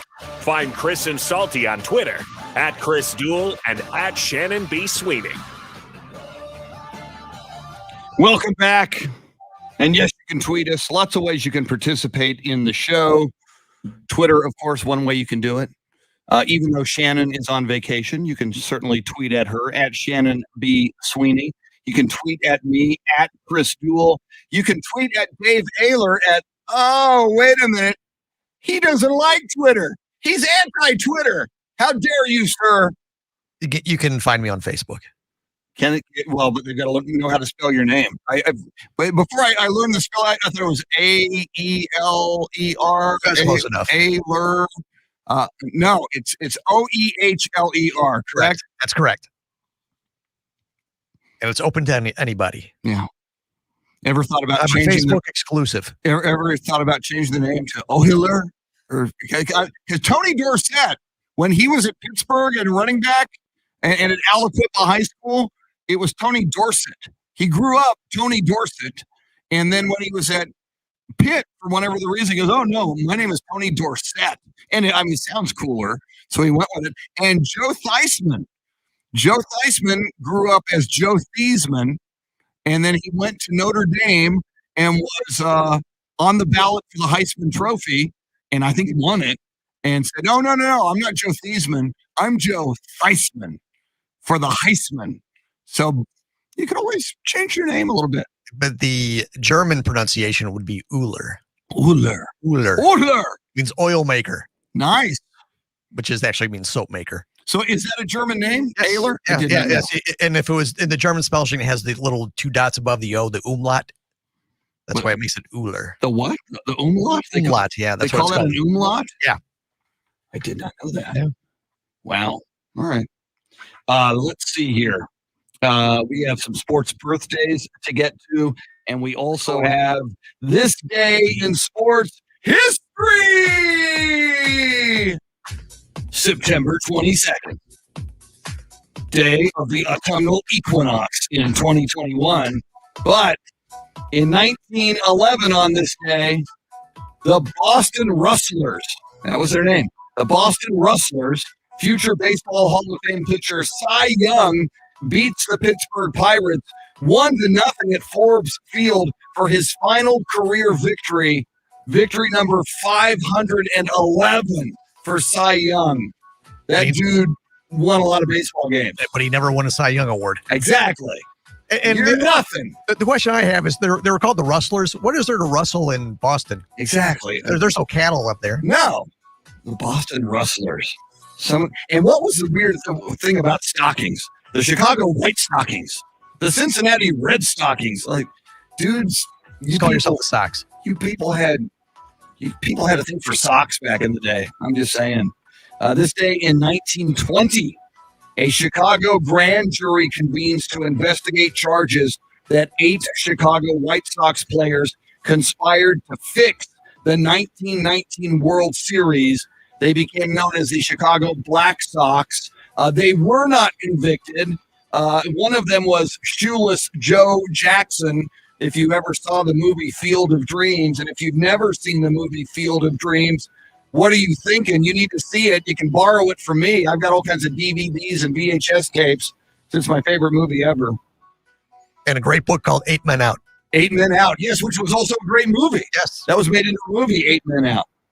Crazy times in baseball. On this day in 1969, San Francisco Giant Willie Mays, the Say Hey Kid, Willie Mays becomes the second player in baseball history to hit 600 home runs. Before that, it was only Babe Ruth at 714. Then on this day in 69, Willie Mays hits number 600, but not far behind was Hammer and Hank Aaron, who by 1974 would hit number 715. On this day in 1991, Miami Dolphins head coach Don Shula records his 300th career victory in the NFL, but Landry beat him in Super Bowl VI. Not that I'm, cocky about that or anything. Go Cowboys. And finally, on this day in 1993, Nolan Ryan, at the age of 46, pitches his last game. Don't be a knucklehead. Nolan Ryan pitched his last game on this day at age 46. And have I done my Nolan Ryan impersonation lately, Dave Ayler? Go ahead, do it again. This is Nolan Ryan. This is Nolan Ryan. Don't be a knucklehead. Thank you. I'm working on it. And my dream is to have Nolan Ryan on the show and do my Nolan Ryan for Nolan Ryan. He's going to do a Robin Ventura on you. I see. That's why I can't interview him in person. No. He would just grab my neck and start pummeling my head with his knuckles. In his 70s, he can still probably take on most of the people I know. Yes. All right. That's your sports history. How about some sports birthdays? Born on this day in 1927, a guy who became one of my favorite characters in baseball, Hall of Fame manager Tommy Lasorda. Lasorda winning the World Series in 81 and 88 for the Dodgers, National League Manager of the Year in 83. Born in Morristown, Pennsylvania. Tommy Lasorda died this year, and I'm reading now that his wife, Joe Lasorda, has just passed away at the age of 91, just months after her husband, Tommy Lasorda, passed away. I got a Tommy Lasorda story I'll tell you here in a minute after sports birthdays. Born on this day in 1934, Lute Olson, Hall of Fame basketball coach, mainly at the University of Arizona, also University of Iowa before that. Lute Olson, born in Mayville, North Dakota. Sadly, Lute Olson passed away last year in 2020. Among Lute Olson's recruits and players, one Sean Elliott and one Steve Kerr. Lute Olson was amazing. Born on this day in 1942, NBA commissioner, longtime NBA commissioner David Stern, born in Manhattan, New York. That sounds about appropriate. David Stern passed away in the year 2020. And finally, born on this day in 1968, Dallas Cowboys linebacker Godfrey Miles. Now, not a household name, Godfrey Miles. When you think of Cowboy linebackers, you think of Leroy Jordan, Chuck Howley, Bob Brunig, maybe. You don't necessarily think of Godfrey Miles, but Dave, as I told you, if a dude puts on that Cowboy helmet, if you wear that star on your helmet for just one day, in my book, you are a golden god. I've never heard of Godfrey Miles. Did he play very long? I played a few years. I off the top of my head, about 4 or 5. Okay, that's not too I'll bad. have to Google That's him. probably, that's average for the NFL. Yeah. So happy birthday, Godfrey Miles. Those are your sports birthdays and your sports history. So I got to tell you my Tommy Lasorda story. And today's Tommy Lasorda's birthday. And God love him. And his wife, Joe, who just passed away at 91. They both pass away in the year 2021. My Tommy Lasorda story is part 2 of my Johnny Bench story. Uh-oh, that Johnny Bench story didn't turn out very well. Not at all. But it is part 2, and it's a true story. I think it's about 1982, and there is a baseball party with a lot of major leaguers at the Bonaventure Hotel in downtown Los Angeles. So, and Whitey Herzog was there. You mentioned Whitey Herzog, the manager of the St. Louis Cardinals. So, part 1. I'm in college. I'm going to USC, and my friend, his name was Tim Griffin, and his name still is Tim Griffin, and he's from the San Francisco area. He drives me crazy because he's a 49ers fan. And to this day, anytime the Niners do anything, especially if they ever beat the Cowboys, I get many text messages from Tim Griffin. So anyway, we're going to go crash this party at the Bonaventure Hotel because we're college students and we're not going to pay for tickets. We're just going to sneak in. So we walk in the lobby, sitting at the hotel bar at the Bonaventure Hotel is Johnny Bench, my favorite baseball player ever. I've told everybody that up to that point, and he's there with a woman. And granted, as part of this story, that's probably why I should not have done what I did. And I didn't want to do what I did. We're going by, we see Johnny Bench, and my friend Tim goes, "Chris, it's Johnny Bench." I go, "Yeah, isn't that cool?" He goes, "You got to shake his hand." I go, "No, look, no, I don't want to bother him. It's just cool. He goes, No. That is your favorite baseball player ever. You are going to go up and shake." And he's like pushing me. He's pushing my shoulders toward the bar area where Johnny Bench is, and he talks me into it. So I walk up to Johnny Bench, and I put my hand out, and I go, "Johnny, I'm Chris Duel. I'm from San Antonio. You have been my favorite baseball player ever since I was about 10 years old, and I just wanted to shake your hand and say hello." And I put my hand out to shake Johnny Bench's hand.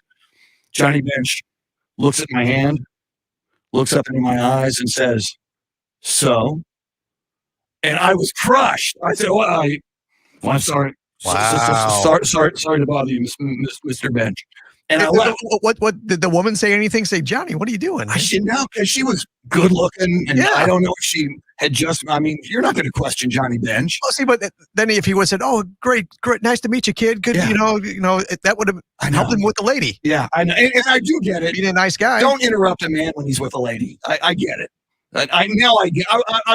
I was like 21 years old at the time. So I would have done it, or if I was Johnny Bench, I would have said, "Hey, good, nice to meet you, kid. Sign your autograph, Yeah. take a picture, whatever you're doing," and then go back to my lady friend, and she would have said, "Oh, that's so nice of you." yeah, Hey, there's your in right there. Endear yourself to the lady. Exactly. Show her the perception that you're a caring human being. But no, she didn't do that. So I'm crushed. This would be like Roger Staubach doing this to me. I'm bummed. I didn't want to go shake his hand in the first place. My friend Tim pushed me into it. So then we crashed this party, and it's like a media party. So I think the Dodgers were moving on.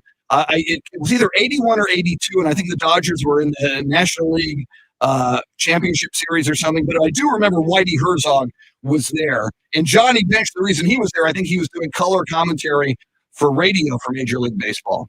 So we go into this big hall room in the Bonaventure Hotel. It's a big party. There's a buffet. There's a lot of baseball people.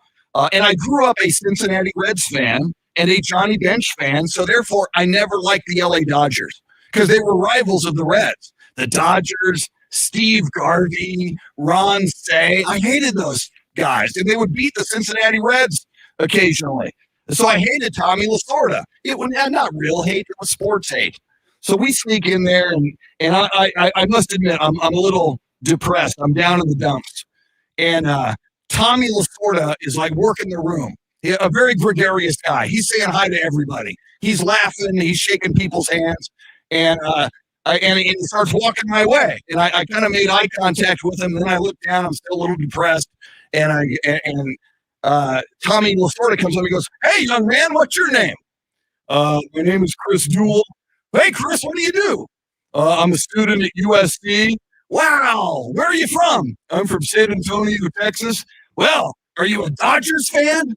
I go, "Well, No, no, Tommy." "Well, who's your team?" The Cincinnati Reds." "Oh, come on. You're in Los Angeles now, Chris. You need to be a Dodger fan. We need you to support Dodger Blue. He was like the greatest guy in the world. And like, we have like this 90-second exchange, which was essentially what I just said to you. So it made me feel a little better. It made me think, wow, this Tommy Lasorda guy, he's a nice guy. Maybe I shouldn't hate the Dodgers. Maybe I shouldn't hate Tommy Lasorda like I do. Part 2 to that story with Tommy, and I know it's the second part of the Johnny Bench dissing that I got. So like about an hour later, we're still there. We're sneaking some drinks, eating the food that we shouldn't be eating because we snuck into this event. Tommy Lasorda is leaving. I can see he's going out the door, and and I am about 100 feet away from him now. I'm on the other side of the room, and Tommy Lasorda is right about to hit the door and go out the door, and he looks to his left and he sees me. An hour later, and he points at me. He goes, "Chris, remember, we need you to support Dodger Blue. Be a Dodger fan, Chris." And then he goes out the door. He 1 hour later, some stupid kid that he didn't even know, had never seen before, had never heard the name before. And an hour later, Tommy Lasorda remembers my name and it reminds me one more time to be a Dodgers fan. That's cool. That's a cool story. And that's classic Tommy Lasorda. I never met him, but when I was living in New Mexico, the Dodgers AAA was there, the Albuquerque Dukes. Nice. And Tommy Lasorda would show up every once in a while and sit in the stands and shake hands and stuff. And everybody that met him had stories just like that he was just the nicest guy. And I always respected him a lot. Yeah. And I was never a Dodgers fan, but I always thought Tommy Lasorda always came across as a down-to-earth great guy. Absolutely. And I never talked to him again here, but he used to always, at the time, the San Antonio Missions AA baseball team at the time, minor league team, they were the San Antonio Dodgers. And in that era, Fernando Valenzuela came through here, Steve Sachs came through here, and others. And Tommy Lasorda would often come to San Antonio to watch his minor league San Antonio Dodgers play at VJ Keefe Field. So I just had to tell that story, and you're right, and I've heard that too. A lot of people will say, and you saw interviews with him over the years, Tommy Lasorda was just gregarious, just friendly, and full of energy and joy and passion, and just loved life. And when you said he was working the room, you can picture Tommy Lasorda doing that. Yes. That's just the kind of person he was. Or, even if you never met him, right, and just saw interviews with him, you say, yeah, I could picture him just working the room and doing stuff. Saying talking to complete strangers. And again, especially after my Johnny Bench episode that was like 30 minutes later, I wasn't going to approach. It's like, man, I'm never going to say hi to a celebrity again. They're just going to make me feel like crap. I mean, he just, so what's your name, young man? It was cool. So and what I liked as well, it was one of those moments. And even though I've never met Tom Brady, it's kind of happened. I've kind of flipped now on Tom Brady. I didn't like Tom Brady. I was sick of Tom Brady when he was a Patriot and when he was under 40. And he kept winning these Super Bowls. And he had the supermodel wife, Giselle, and everything. When Tom Brady turned 40 and said, you know what, I'd like to play until I'm 45. And oh, by the way, now Tom Brady is saying, I'd like to play until I'm 50. He is now amending that dream to play until he's 50. So it's nice to not like somebody, and again, it's sports dislike. It's usually because of the laundry they wear, the jerseys they wear. But so that certainly happened with Tommy Lasorda. I became a fan on that day, and I started pulling for Tommy Lasorda on that day. And I've also flipped on Tom Brady, and I did not like Shaquille O'Neal, when he was a Laker and when he was in the NBA. He said really crappy things about David Robinson. And he made up this story, and he admits it now. He made up a story that when he was at Cole High School in San Antonio, that Shaq went up to David Robinson and asked him for an autograph, and David Robinson blew him off. I can't picture David Robinson ever doing that. Exactly. And I've met David Robinson, and I've seen him in public. I saw him. I was on a plane with him one time, and he was at the airport, and people were coming up and asking him for pictures and autographs then, and he signed everybody. Yeah. He signed for everybody and took pictures whoever wanted to talk to him or take pictures or whatever they wanted. Yeah, Shaq now admits that he made that up just to fuel a rivalry and anger. at and with David Robinson and try to get into his head a little bit. Now, especially now that Shaq's on that NBA on TNT panel, I love Shaq now. And we talked about Shaq a lot. Shaq does great philanthropic things for people. Shaq is cool.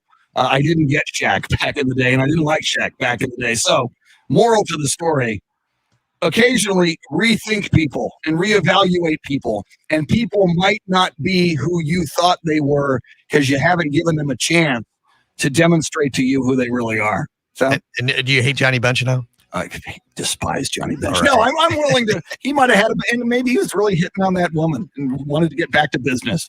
So I'm okay with it. God love you, Johnny Bench. Bill Stoning joins us next. Don't go anywhere. It's the Chris Duel Show.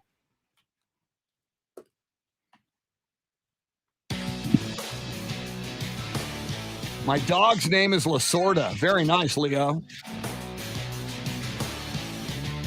Jason says some ladies love the a-hole. Very funny. Yeah, I didn't like any Dodger, especially Steve Garvey, Leo. If you were a Dodger, I, by definition, did not like you. All right, I got to edit some more spots here. I am working on the sinus and snoring specialists currently. How long is this one? 103. These commercials have to be a minute, and my sinus and snoring specialist commercial is 103, which means I have to cut out breaths. You'll hear that in a radio commercial. You know, somebody's sounds like they're talking a mile a minute and they're not breathing. That's because they probably cut the breaths out to bring that commercial in at 1 minute.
All right. What do I call this?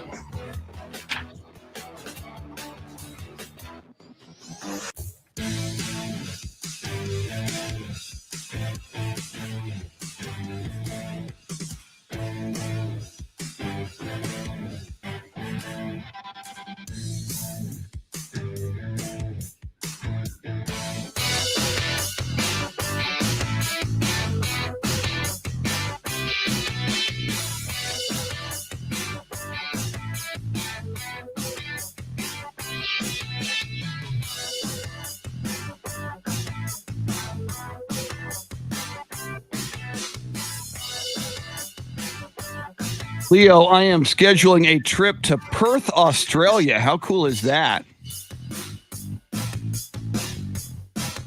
Summer of 23. Spring of 24. The total eclipse of the sun comes to Texas, including Kerrville and Austin.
Pablo Perez, good morning.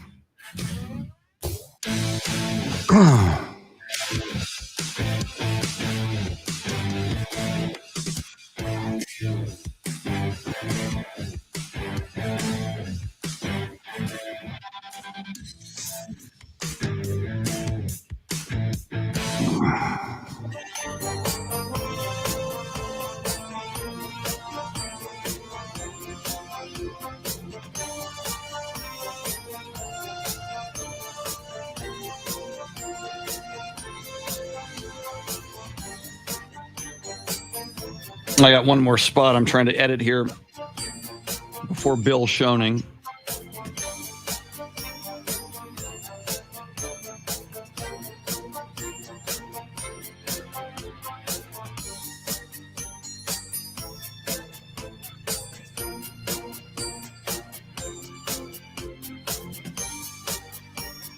I think I did it.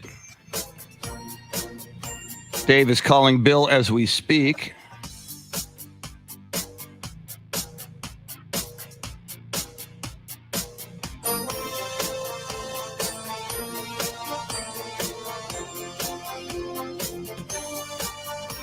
I wrote.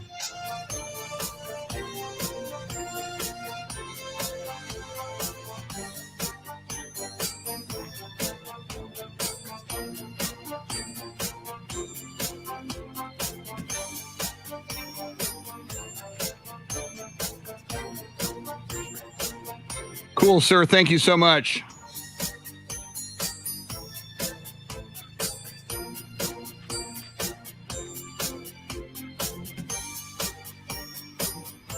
Bill Schoening about to join us.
Here we come.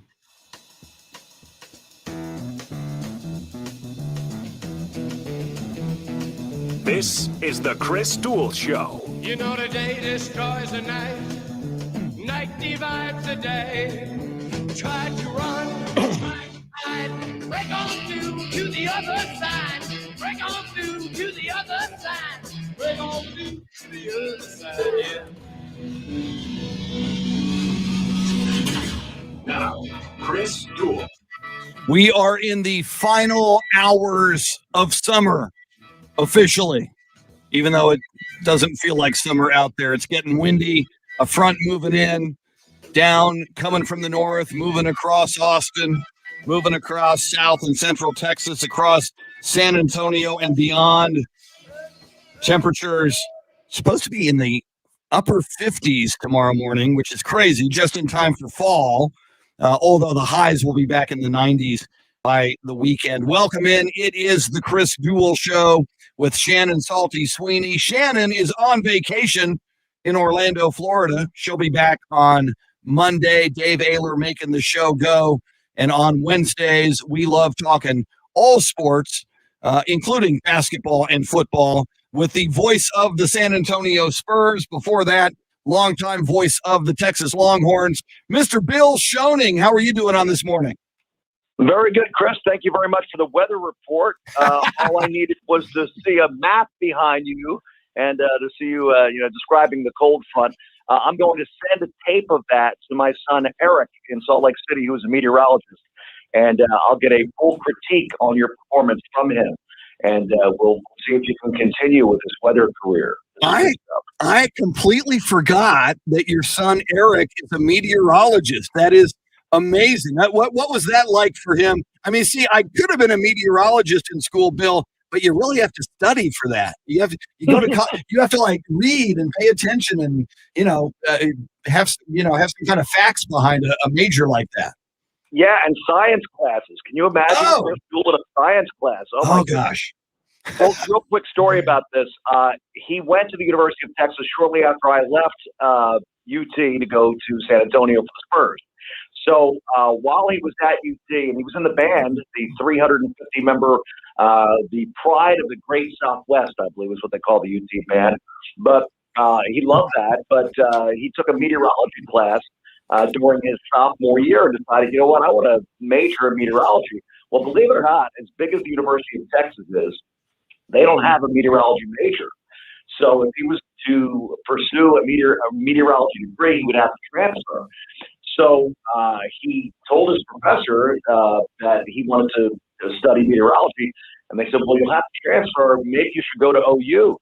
And because OU's got a great program. He goes, well, I can't go to OU because my dad is the former voice of the Longhorns. And he says, well, A&M's got a really good program. Because I can't go to A&M. My dad is the former voice of the Longhorns.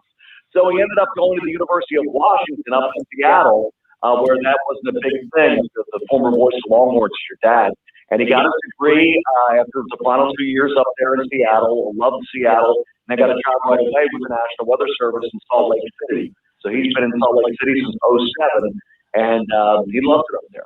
That is so cool. Yeah, and I've heard his name many times when you call a Spurs game in Salt Lake City against the Utah Jazz. I know he's partnered with you on those broadcasts, been your statistician, done some things for you as well. So I had heard his name, and I had heard you mention that he was a meteorologist, but I had forgotten until then.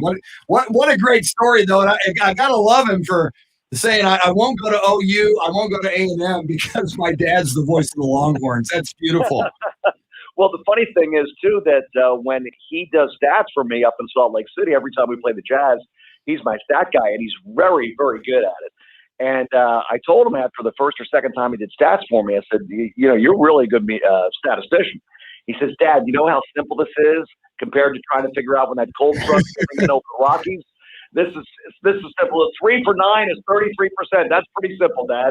That's really easy stuff. So, even I can handle that.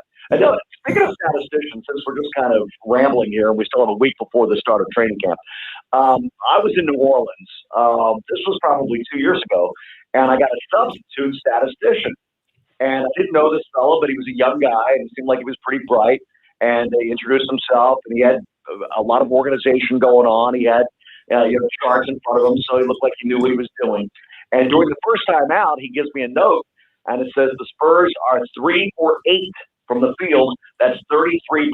Oh! I am not a mathematical genius by any stretch of the imagination, but I know that 3 for 9 is 33%. Yes. So the guy's name is Mike. I said, Mike, not for anything, but I believe, and this is off the air, I said, I believe 3 for 8 is not 33%. He looked at his numbers, and he said, I meant to tell you I'm not that good at math. Oh! The one thing I need you to be good at is math. Yes. That's all I need from you. So the only time a statistician ever told me that he wasn't good at math. That is tremendous. That is a tremendous broadcasting story. Bill Schoening with us. And Bill, before we dive into some NBA, and then we'll certainly talk some college and pro football with you, one of our listeners / viewers on Facebook Live, Jason Garcia, says, ask Bill about the Cole Pittman game he called. Does that ring a bell to you? Yes. Cole Pittman was a defensive end. I forget his hometown, but he played for the Longhorns. He wore number 44, and he unfortunately was killed in an automobile accident. Ooh. A week before the North Carolina, I believe it was the North Carolina game. This would have been back in 2000. Okay. It was a good 20 seasons ago, and it was one of my last years with the Longhorns. And obviously, the team was very, very, brokenhearted losing their teammate.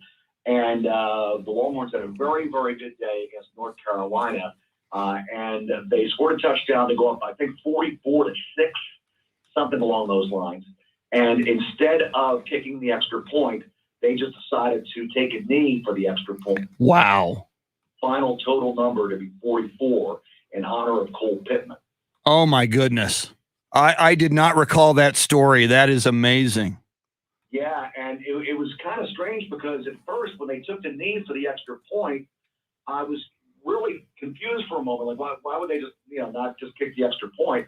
And then Craig Way, my partner, of course, his down voice at the Longhorns, said, this is because of Cole Pittman's number 44.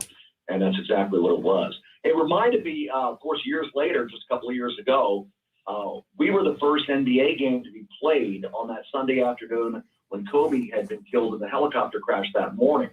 And there was still, and I know you remember this, Chris. Oh, yeah. With a very, very eerie feeling for all of us because we had just learned the news. In fact, the Spurs did not allow the media back into the locker room because there were several players, including DeMar DeRozan, were very close to Kobe.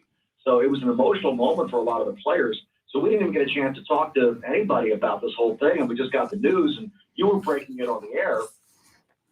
And, of course, the opening tip, and what happens is that there is a 24-second violation, right? And they were just kind of dribbling, and I'm, wait a minute, 24, one of Kobe's numbers. And then the next time up the floor, they took the 8-second violation for staying in the backcourt. A 24-second violation and an 8-second violation. Of course, those two numbers worn primarily by Kobe during his career. My goodness, yeah. So poignant, so powerful. Just got another message, Bill, from Leo Zambrano, who says Bill's storytelling deserves a podcast. Great stuff. Have you ever thought of that? I mean, you've got incredible stories from the world of sports. Have you ever thought of just doing a Bill Schoening podcast and getting these stories down? I've never done a podcast. I am just putting the finishing touches on a book, however. Oh, there you go. And the book is basically a bunch of stories.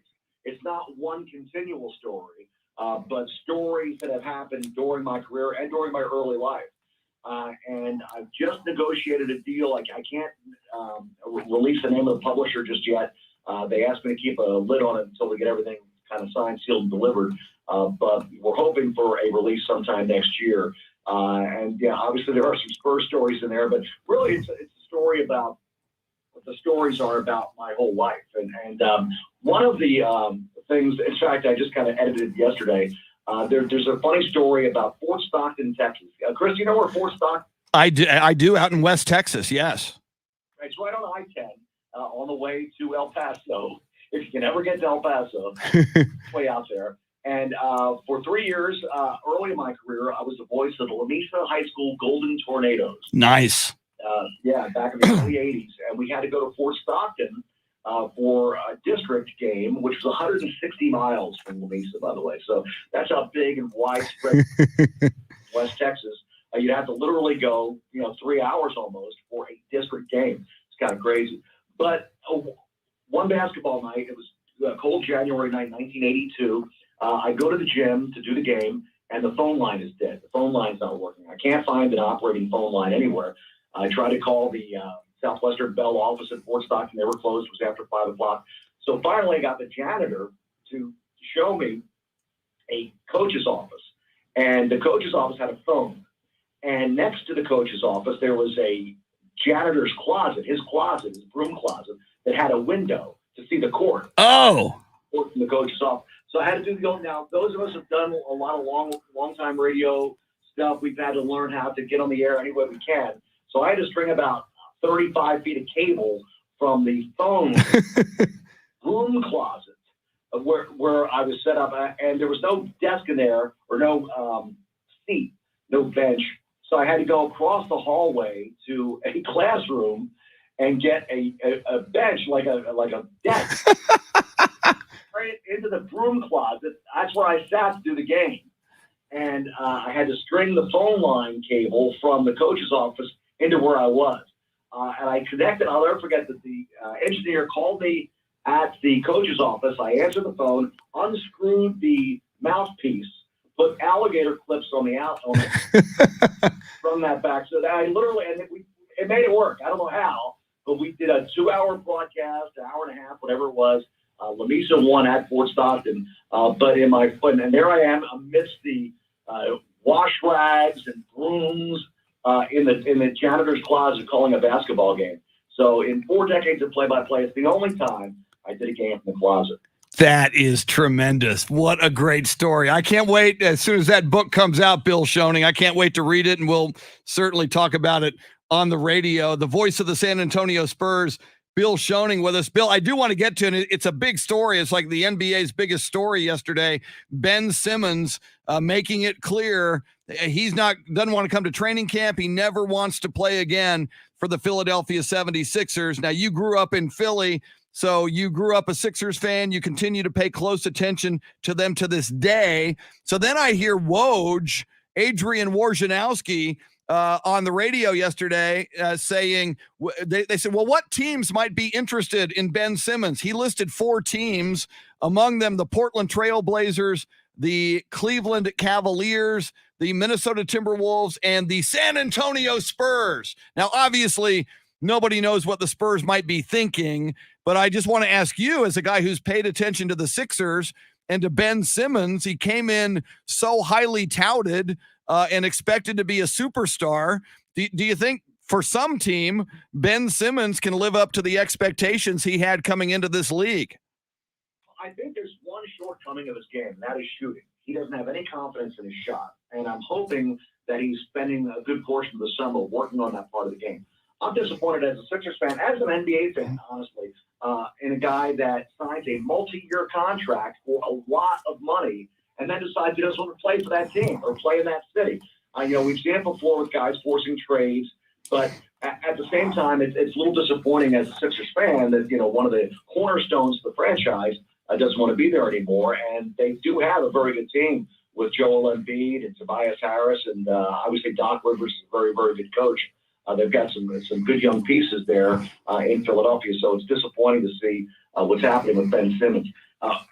The deal's going to have to be a sweet deal. I'm sure that they want, the Sixers, that is, maximum, return for Ben Simmons, and he's got a lot of money on that contract and 3 more full years after this, I believe. So it's not going to be an easy deal. They may have to get a third team involved. So I guess it's a wait-and-see proposition.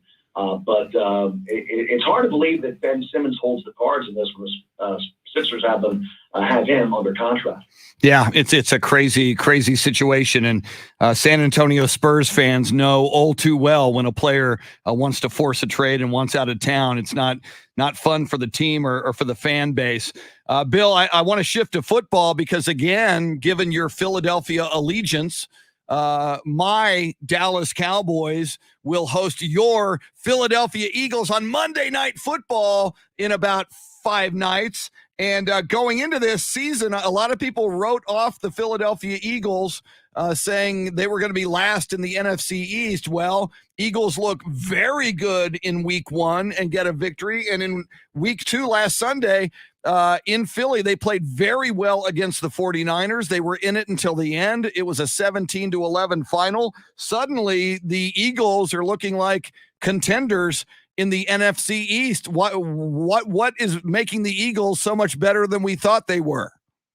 Oh, they really should be 2-0. They had every opportunity to beat the San Francisco 49ers, had long drives. They didn't cap off. They made some mistakes, some penalties. So they really could be 2-0. But I think that one of the things that surprised me a little bit was the fact that their defense has played pretty stout. Now, they lost a big player up front, Brandon Graham, with an Achilles on Sunday. That's going to be very, very difficult to overcome. But they do have a good, strong front line with Ridgeway and with Fletcher Cox, and I think that their secondary has improved. Also, Jalen Hurts, I think, is going to be a very efficient quarterback. I think people forget how good he was in college at both Alabama and Oklahoma. He's only in his second year. He's going to make some young mistakes, but I think that he's playing with confidence, and that offense will come along. The offensive line is the key for the Eagles because last year they were just really bad. They had 2 big injuries up front, and Lane Johnson was out, Barrett Brooks was out. So now they've got those guys back. They've kind of solidified that front. But I think it's the performance of the offensive line that will be the key for the Eagles, not only Monday night against the Cowboys, but moving forward.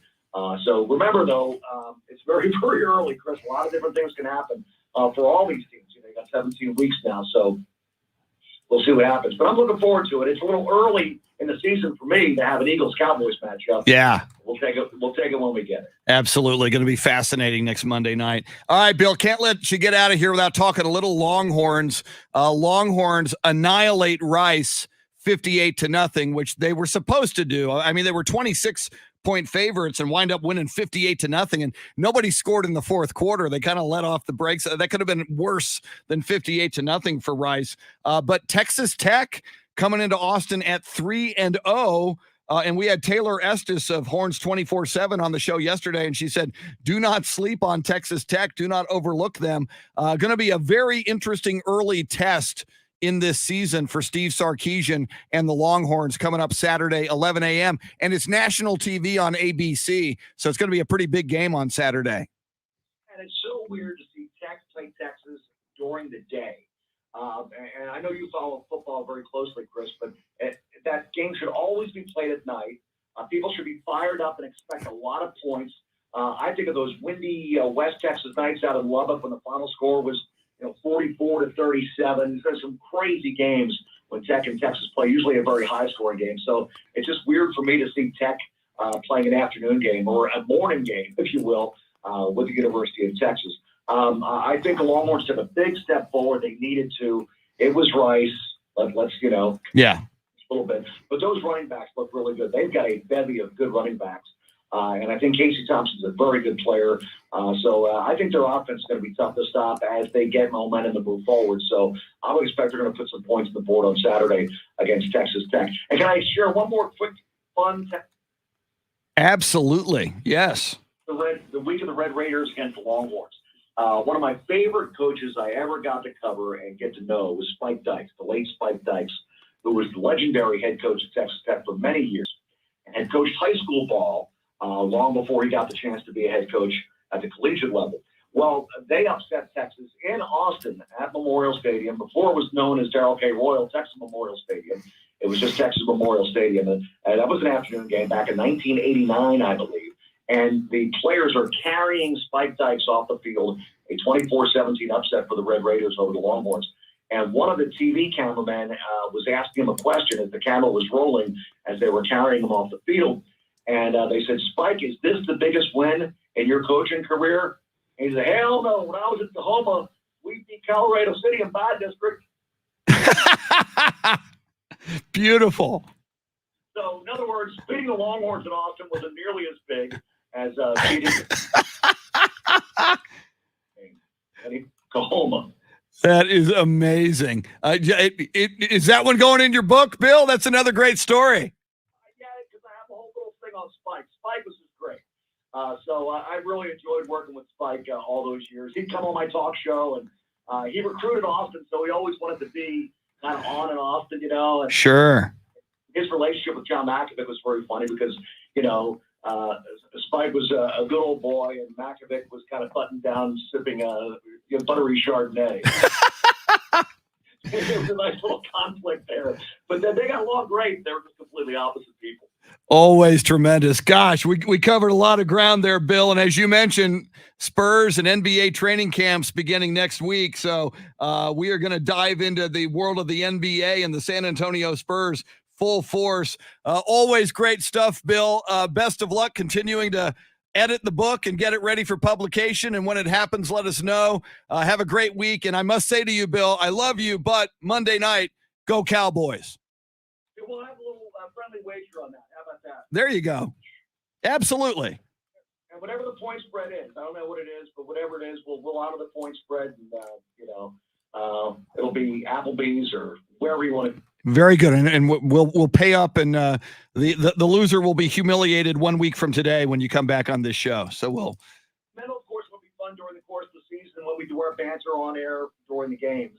Always good little jabs here and there. It's good. It's good. Absolutely. I always look forward to it. The voice of the San Antonio Spurs, Bill Schoening. Bill, have a great rest of the week. We'll talk next week. You too, Chris. Thank you. All right. Wow. Those were tremendous stories from Bill Schoening. And I do like the idea. I think it was Leo on Facebook Live who said Bill Schoening needs a podcast. And see, when he could do the podcast to promote the book, it's all synergy, all synergistic. Coming up, let's dive into this Ben Simmons topic. Would he be a good fit for the San Antonio Spurs? Longtime reporter, radio talk show host, and Spurs analyst Walter Pasacreta, perennial winner of the Walter Pasacreta Award. He will sound off on this next. You don't want to miss him. We're with you till 9, final hours of summer. Autumn arrives at 2:20. Dave Ayler making the show go. It's the Chris Duel Show. Good morning, Fred. Robert, I still got to catch up on your info that you sent me. Let me see here.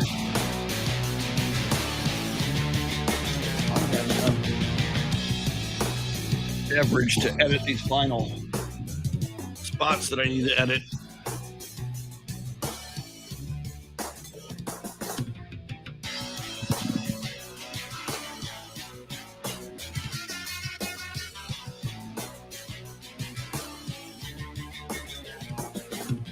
I got 5 more spots to edit. These are Bud Light spots. Oh, okay, there we go.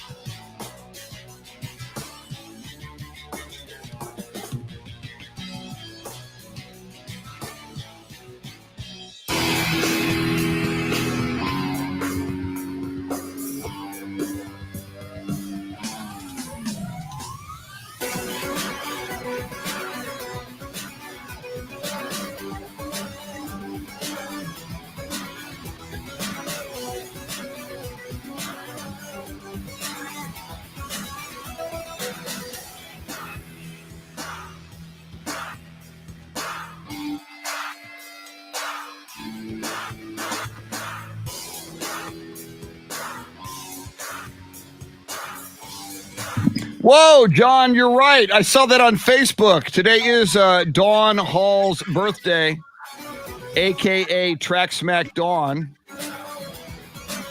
I should have put that in sports birthdays, John. I needed you to tell me that before 7:35. I would have made that one of our sports birthdays. Yeah, I need to get her back on the show. She is quite good. And not just on NASCAR, but outstanding Cowboys fan and Cowboys analyst as well. She was the one who, when she was producing my show at another radio station on my birthday, she got Roger Staubach to call in, which was crazy. And so Roger calls in on my birthday, and he's my favorite player ever. And then Roger invites us to his suite to watch a Cowboys game. This was at Texas Stadium at the time.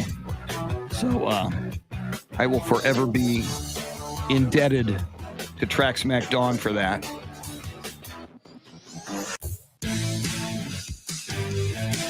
And Dawn is also one of the people, or the person. She once, for a birthday gift, got me a blue Cowboys jersey. And I guess at that point I had not yet schooled her enough on the blue jersey jinx.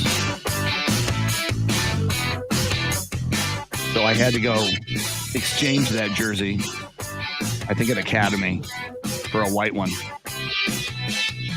I will not wear a blue Cowboys jersey because I know of the blue jersey jinx.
Okay, Leo, I'm going to have to read and digest what you just wrote. I just saw that flash across the screen while I'm editing audio, but I'll check that in a moment about why you wear the blue Cowboys jersey. Walter Pasacreta joining us in the next segment.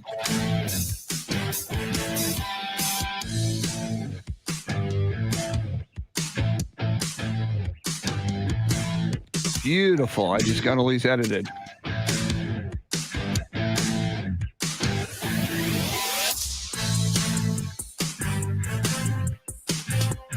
All right. Leo says, I wear the Cowboys blue jersey to reverse the polarization for a loss when the Cowboys play for draft position. It's a little complicated, but I get it.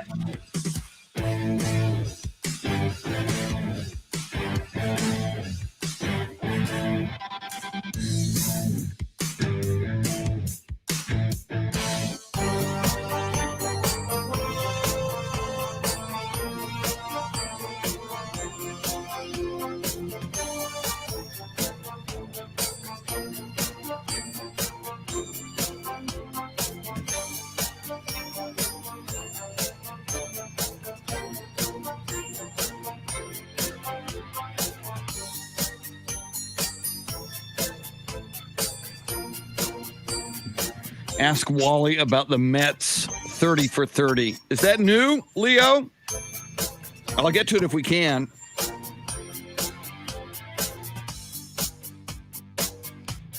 Dave Emilio says, I can never wear a white Cowboys jersey. It never stays white. I know, but that's... Otherwise, you have to succumb to the blue jersey jinx. That is no bueno.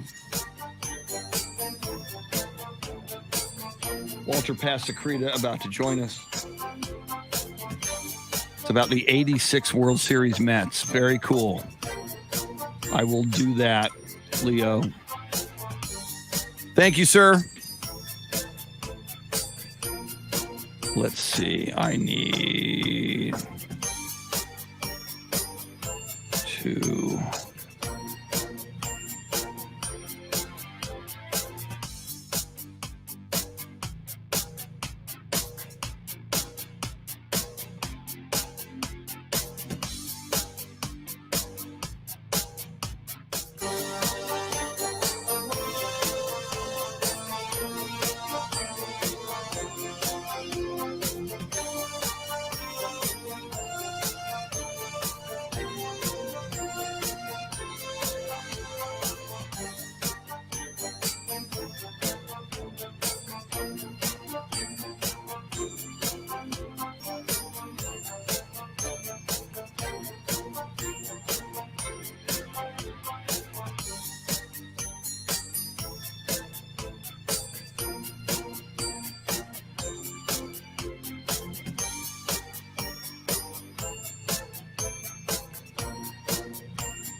Here we go.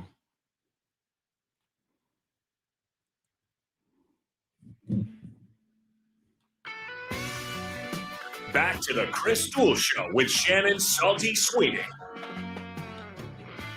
Little Eagles for you in the background, submitted for your approval by one Dave Ayler, Hotel California.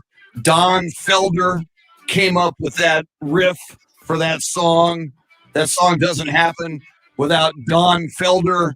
So what do? Glenn Fry kicks Don Felder out of the band. Go watch the documentary History of the Eagles. It is outstanding.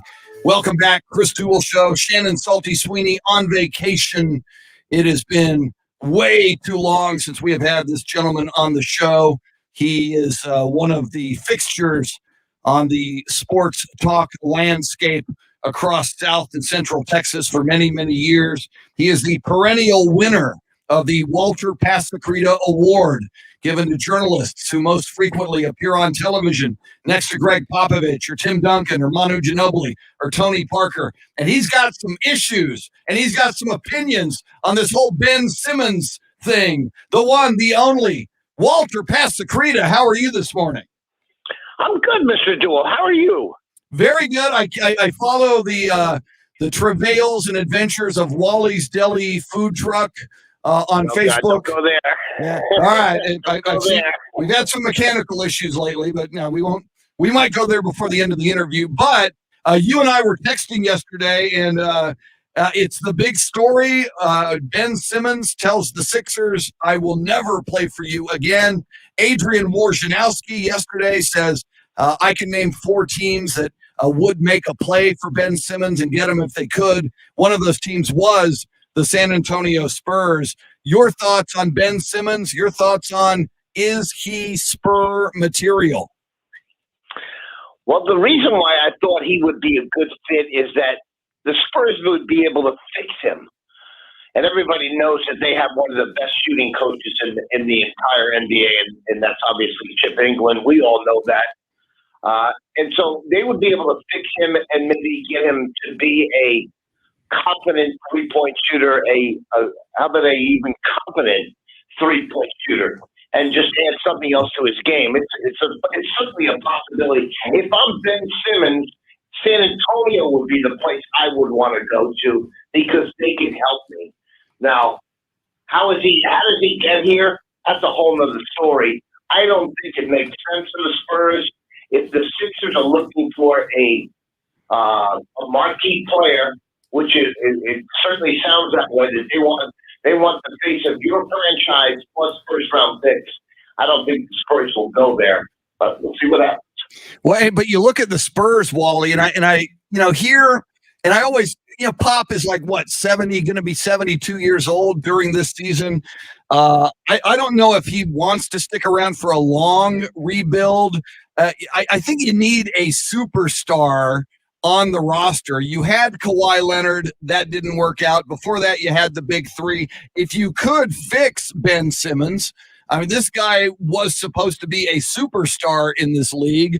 We're hoping that a DeJounte Murray or a Lonnie Walker or one of these young Spurs, Devin Vassell, will grow into star material, and the Spurs can be a homegrown team the way that the Golden State Warriors were when they drafted Steph Curry and Klay Thompson and Draymond Green. But, I wonder if you maybe do package 3 young guys and some draft picks and take a shot. What do you say? I just think that's a big haul, and I don't think the Spurs are going to be willing to do that. Again, the first thing you got to do is you got to fix him. Is he fixable? Who knows? I think at this point, I think the Spurs have already determined whether he's fixable or not, and whether they can do that. I think they've already determined that through channels and all that kind of stuff, and just watching him. I think they already have a determination whether they can do that or not. But still, you're going to give up. Who's the face of the franchise right now for the Spurs? Is it? It's hard to say now. Now that DeMar left, maybe DeJounte says he wants to be the leader of this team, DeJounte Murray. But I mean, there's a lot to choose from now. If I told you you could pick one Spur off their team, which guy would you take? If I could pick one Spur off, wow, that's a great. Who's playing? Probably Keldon Johnson or Murray, right? Keldon Johnson or Murray. Although when he's on fire, Derek White, when offensively and defensively, every so often Derek White looks like he's about to blow up and become a star, and then he'll regress a little bit. But I think as you say his name, I would go Keldon Johnson if I had to make the call right now. Okay, so you give a they're gonna want. I mean, there was somebody that said last night that suggested that it was Bobby Marks, the former GM of the Nets, that the Sixers should go to Brooklyn, ask for Kyrie Irving, and go from there. So clearly, the Sixers are going to want your star player. So if you give up Keldon Johnson and say 2 future first-round picks, would you make that deal? I'm sure I make that trade. Yeah, it's tough, but it's all about how do you think the Spurs get back to being a contender in the Western Conference, and the argument for Ben Simmons, if you can fix him, you can have a superstar.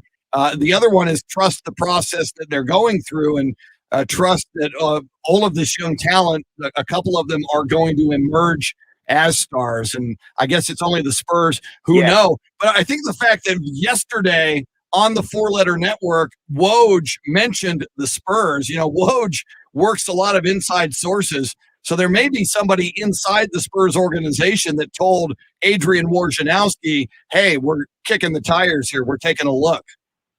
Oh, I don't think there's any question that the Spurs are interested. It depends on what the price is going to be. So again, you got to decide whether, do you have the next quote unquote Kawhi Leonard on the Spurs roster right now, a guy that could develop and become a superstar? Is he on this roster? I'm sure the Spurs already know if that guy exists.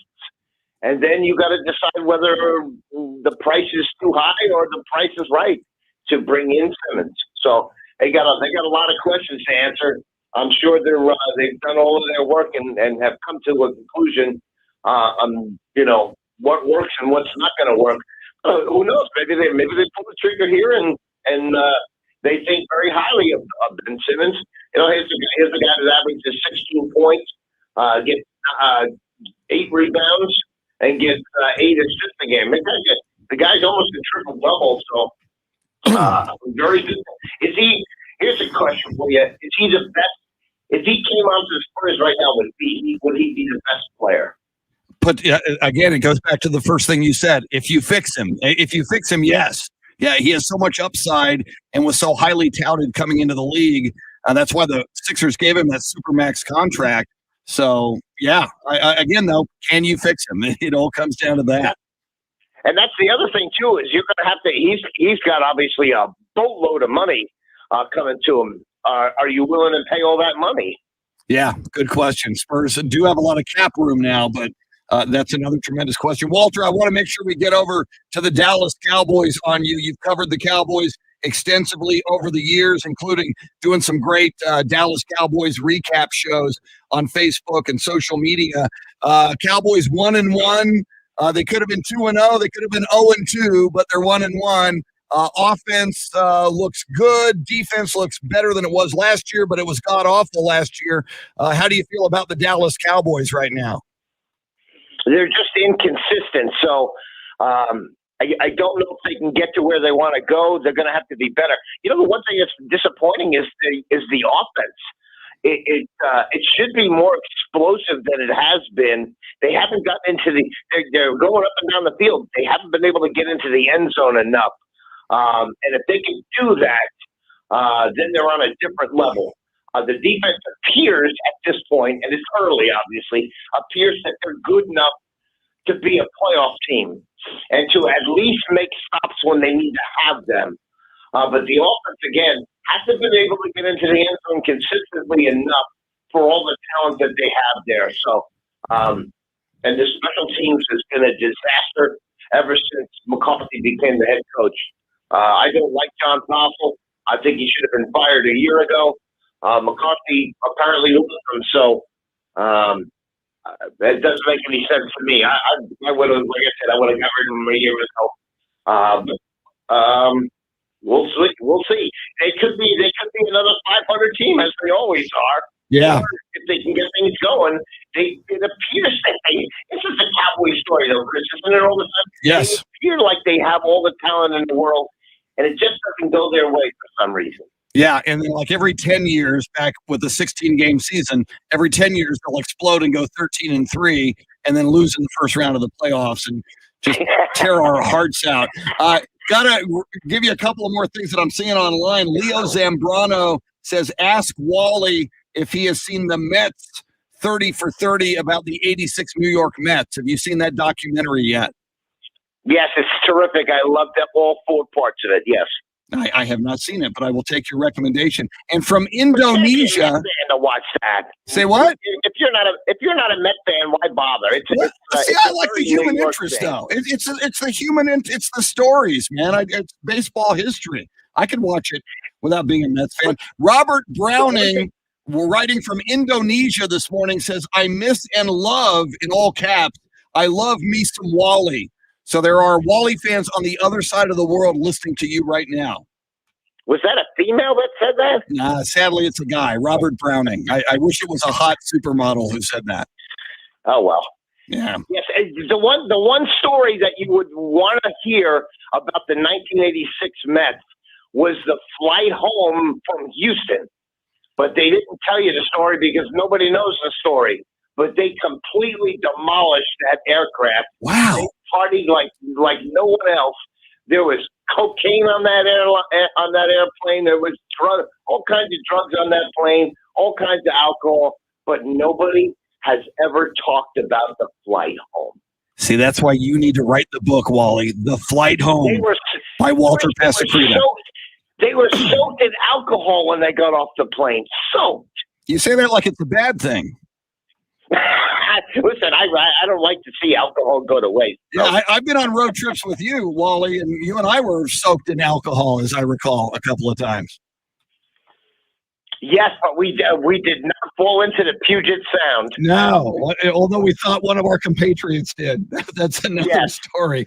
Are you doing post-game, and are you doing anything on social media that people can go check out? No, just during the Cowboys game, just doing Twitter and stuff like that. So it's always a good follow, and it's just like having your buddy sitting next to you and talking sports. So it's all good. Absolutely. Make sure you follow Wally on Twitter at SA Radio Boy. It's been too long, Wally. I got to get you back on this show more often. Wally's Deli Food Truck, when you're up and running, how can people find where you're going to be?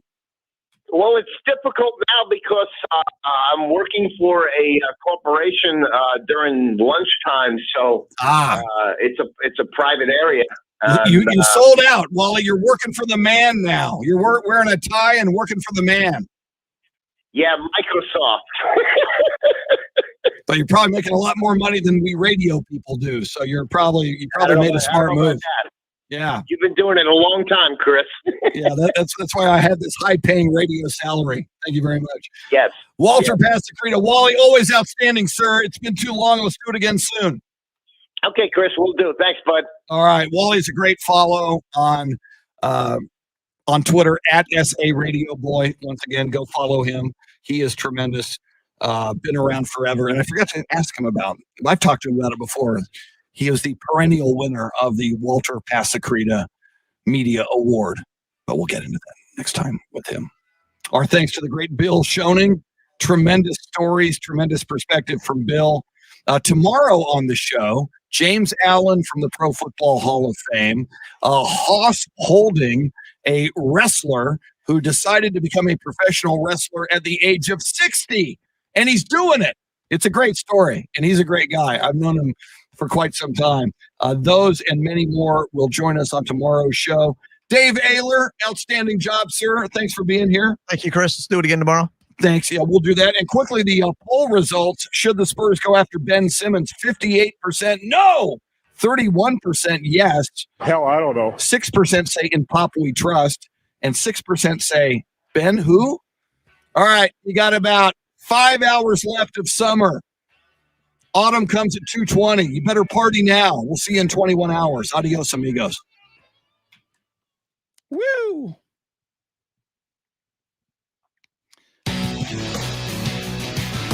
Adios, Leo, Pablo, Robert. Robert, sorry I had you in Indonesia. I was close. I was on the other side of the world with you. Dave Emilio, John, whoever else might still be here on Facebook Live. Thanks for joining us. Thank you, Leo. We will do this tomorrow, whether you like it or not. It will be autumn. It is summer now. When we do the show tomorrow, it will be the fall. And I'm still not going to have anything pumpkin spice. Thanks for being here. Go have yourself a great Wednesday. See you tomorrow.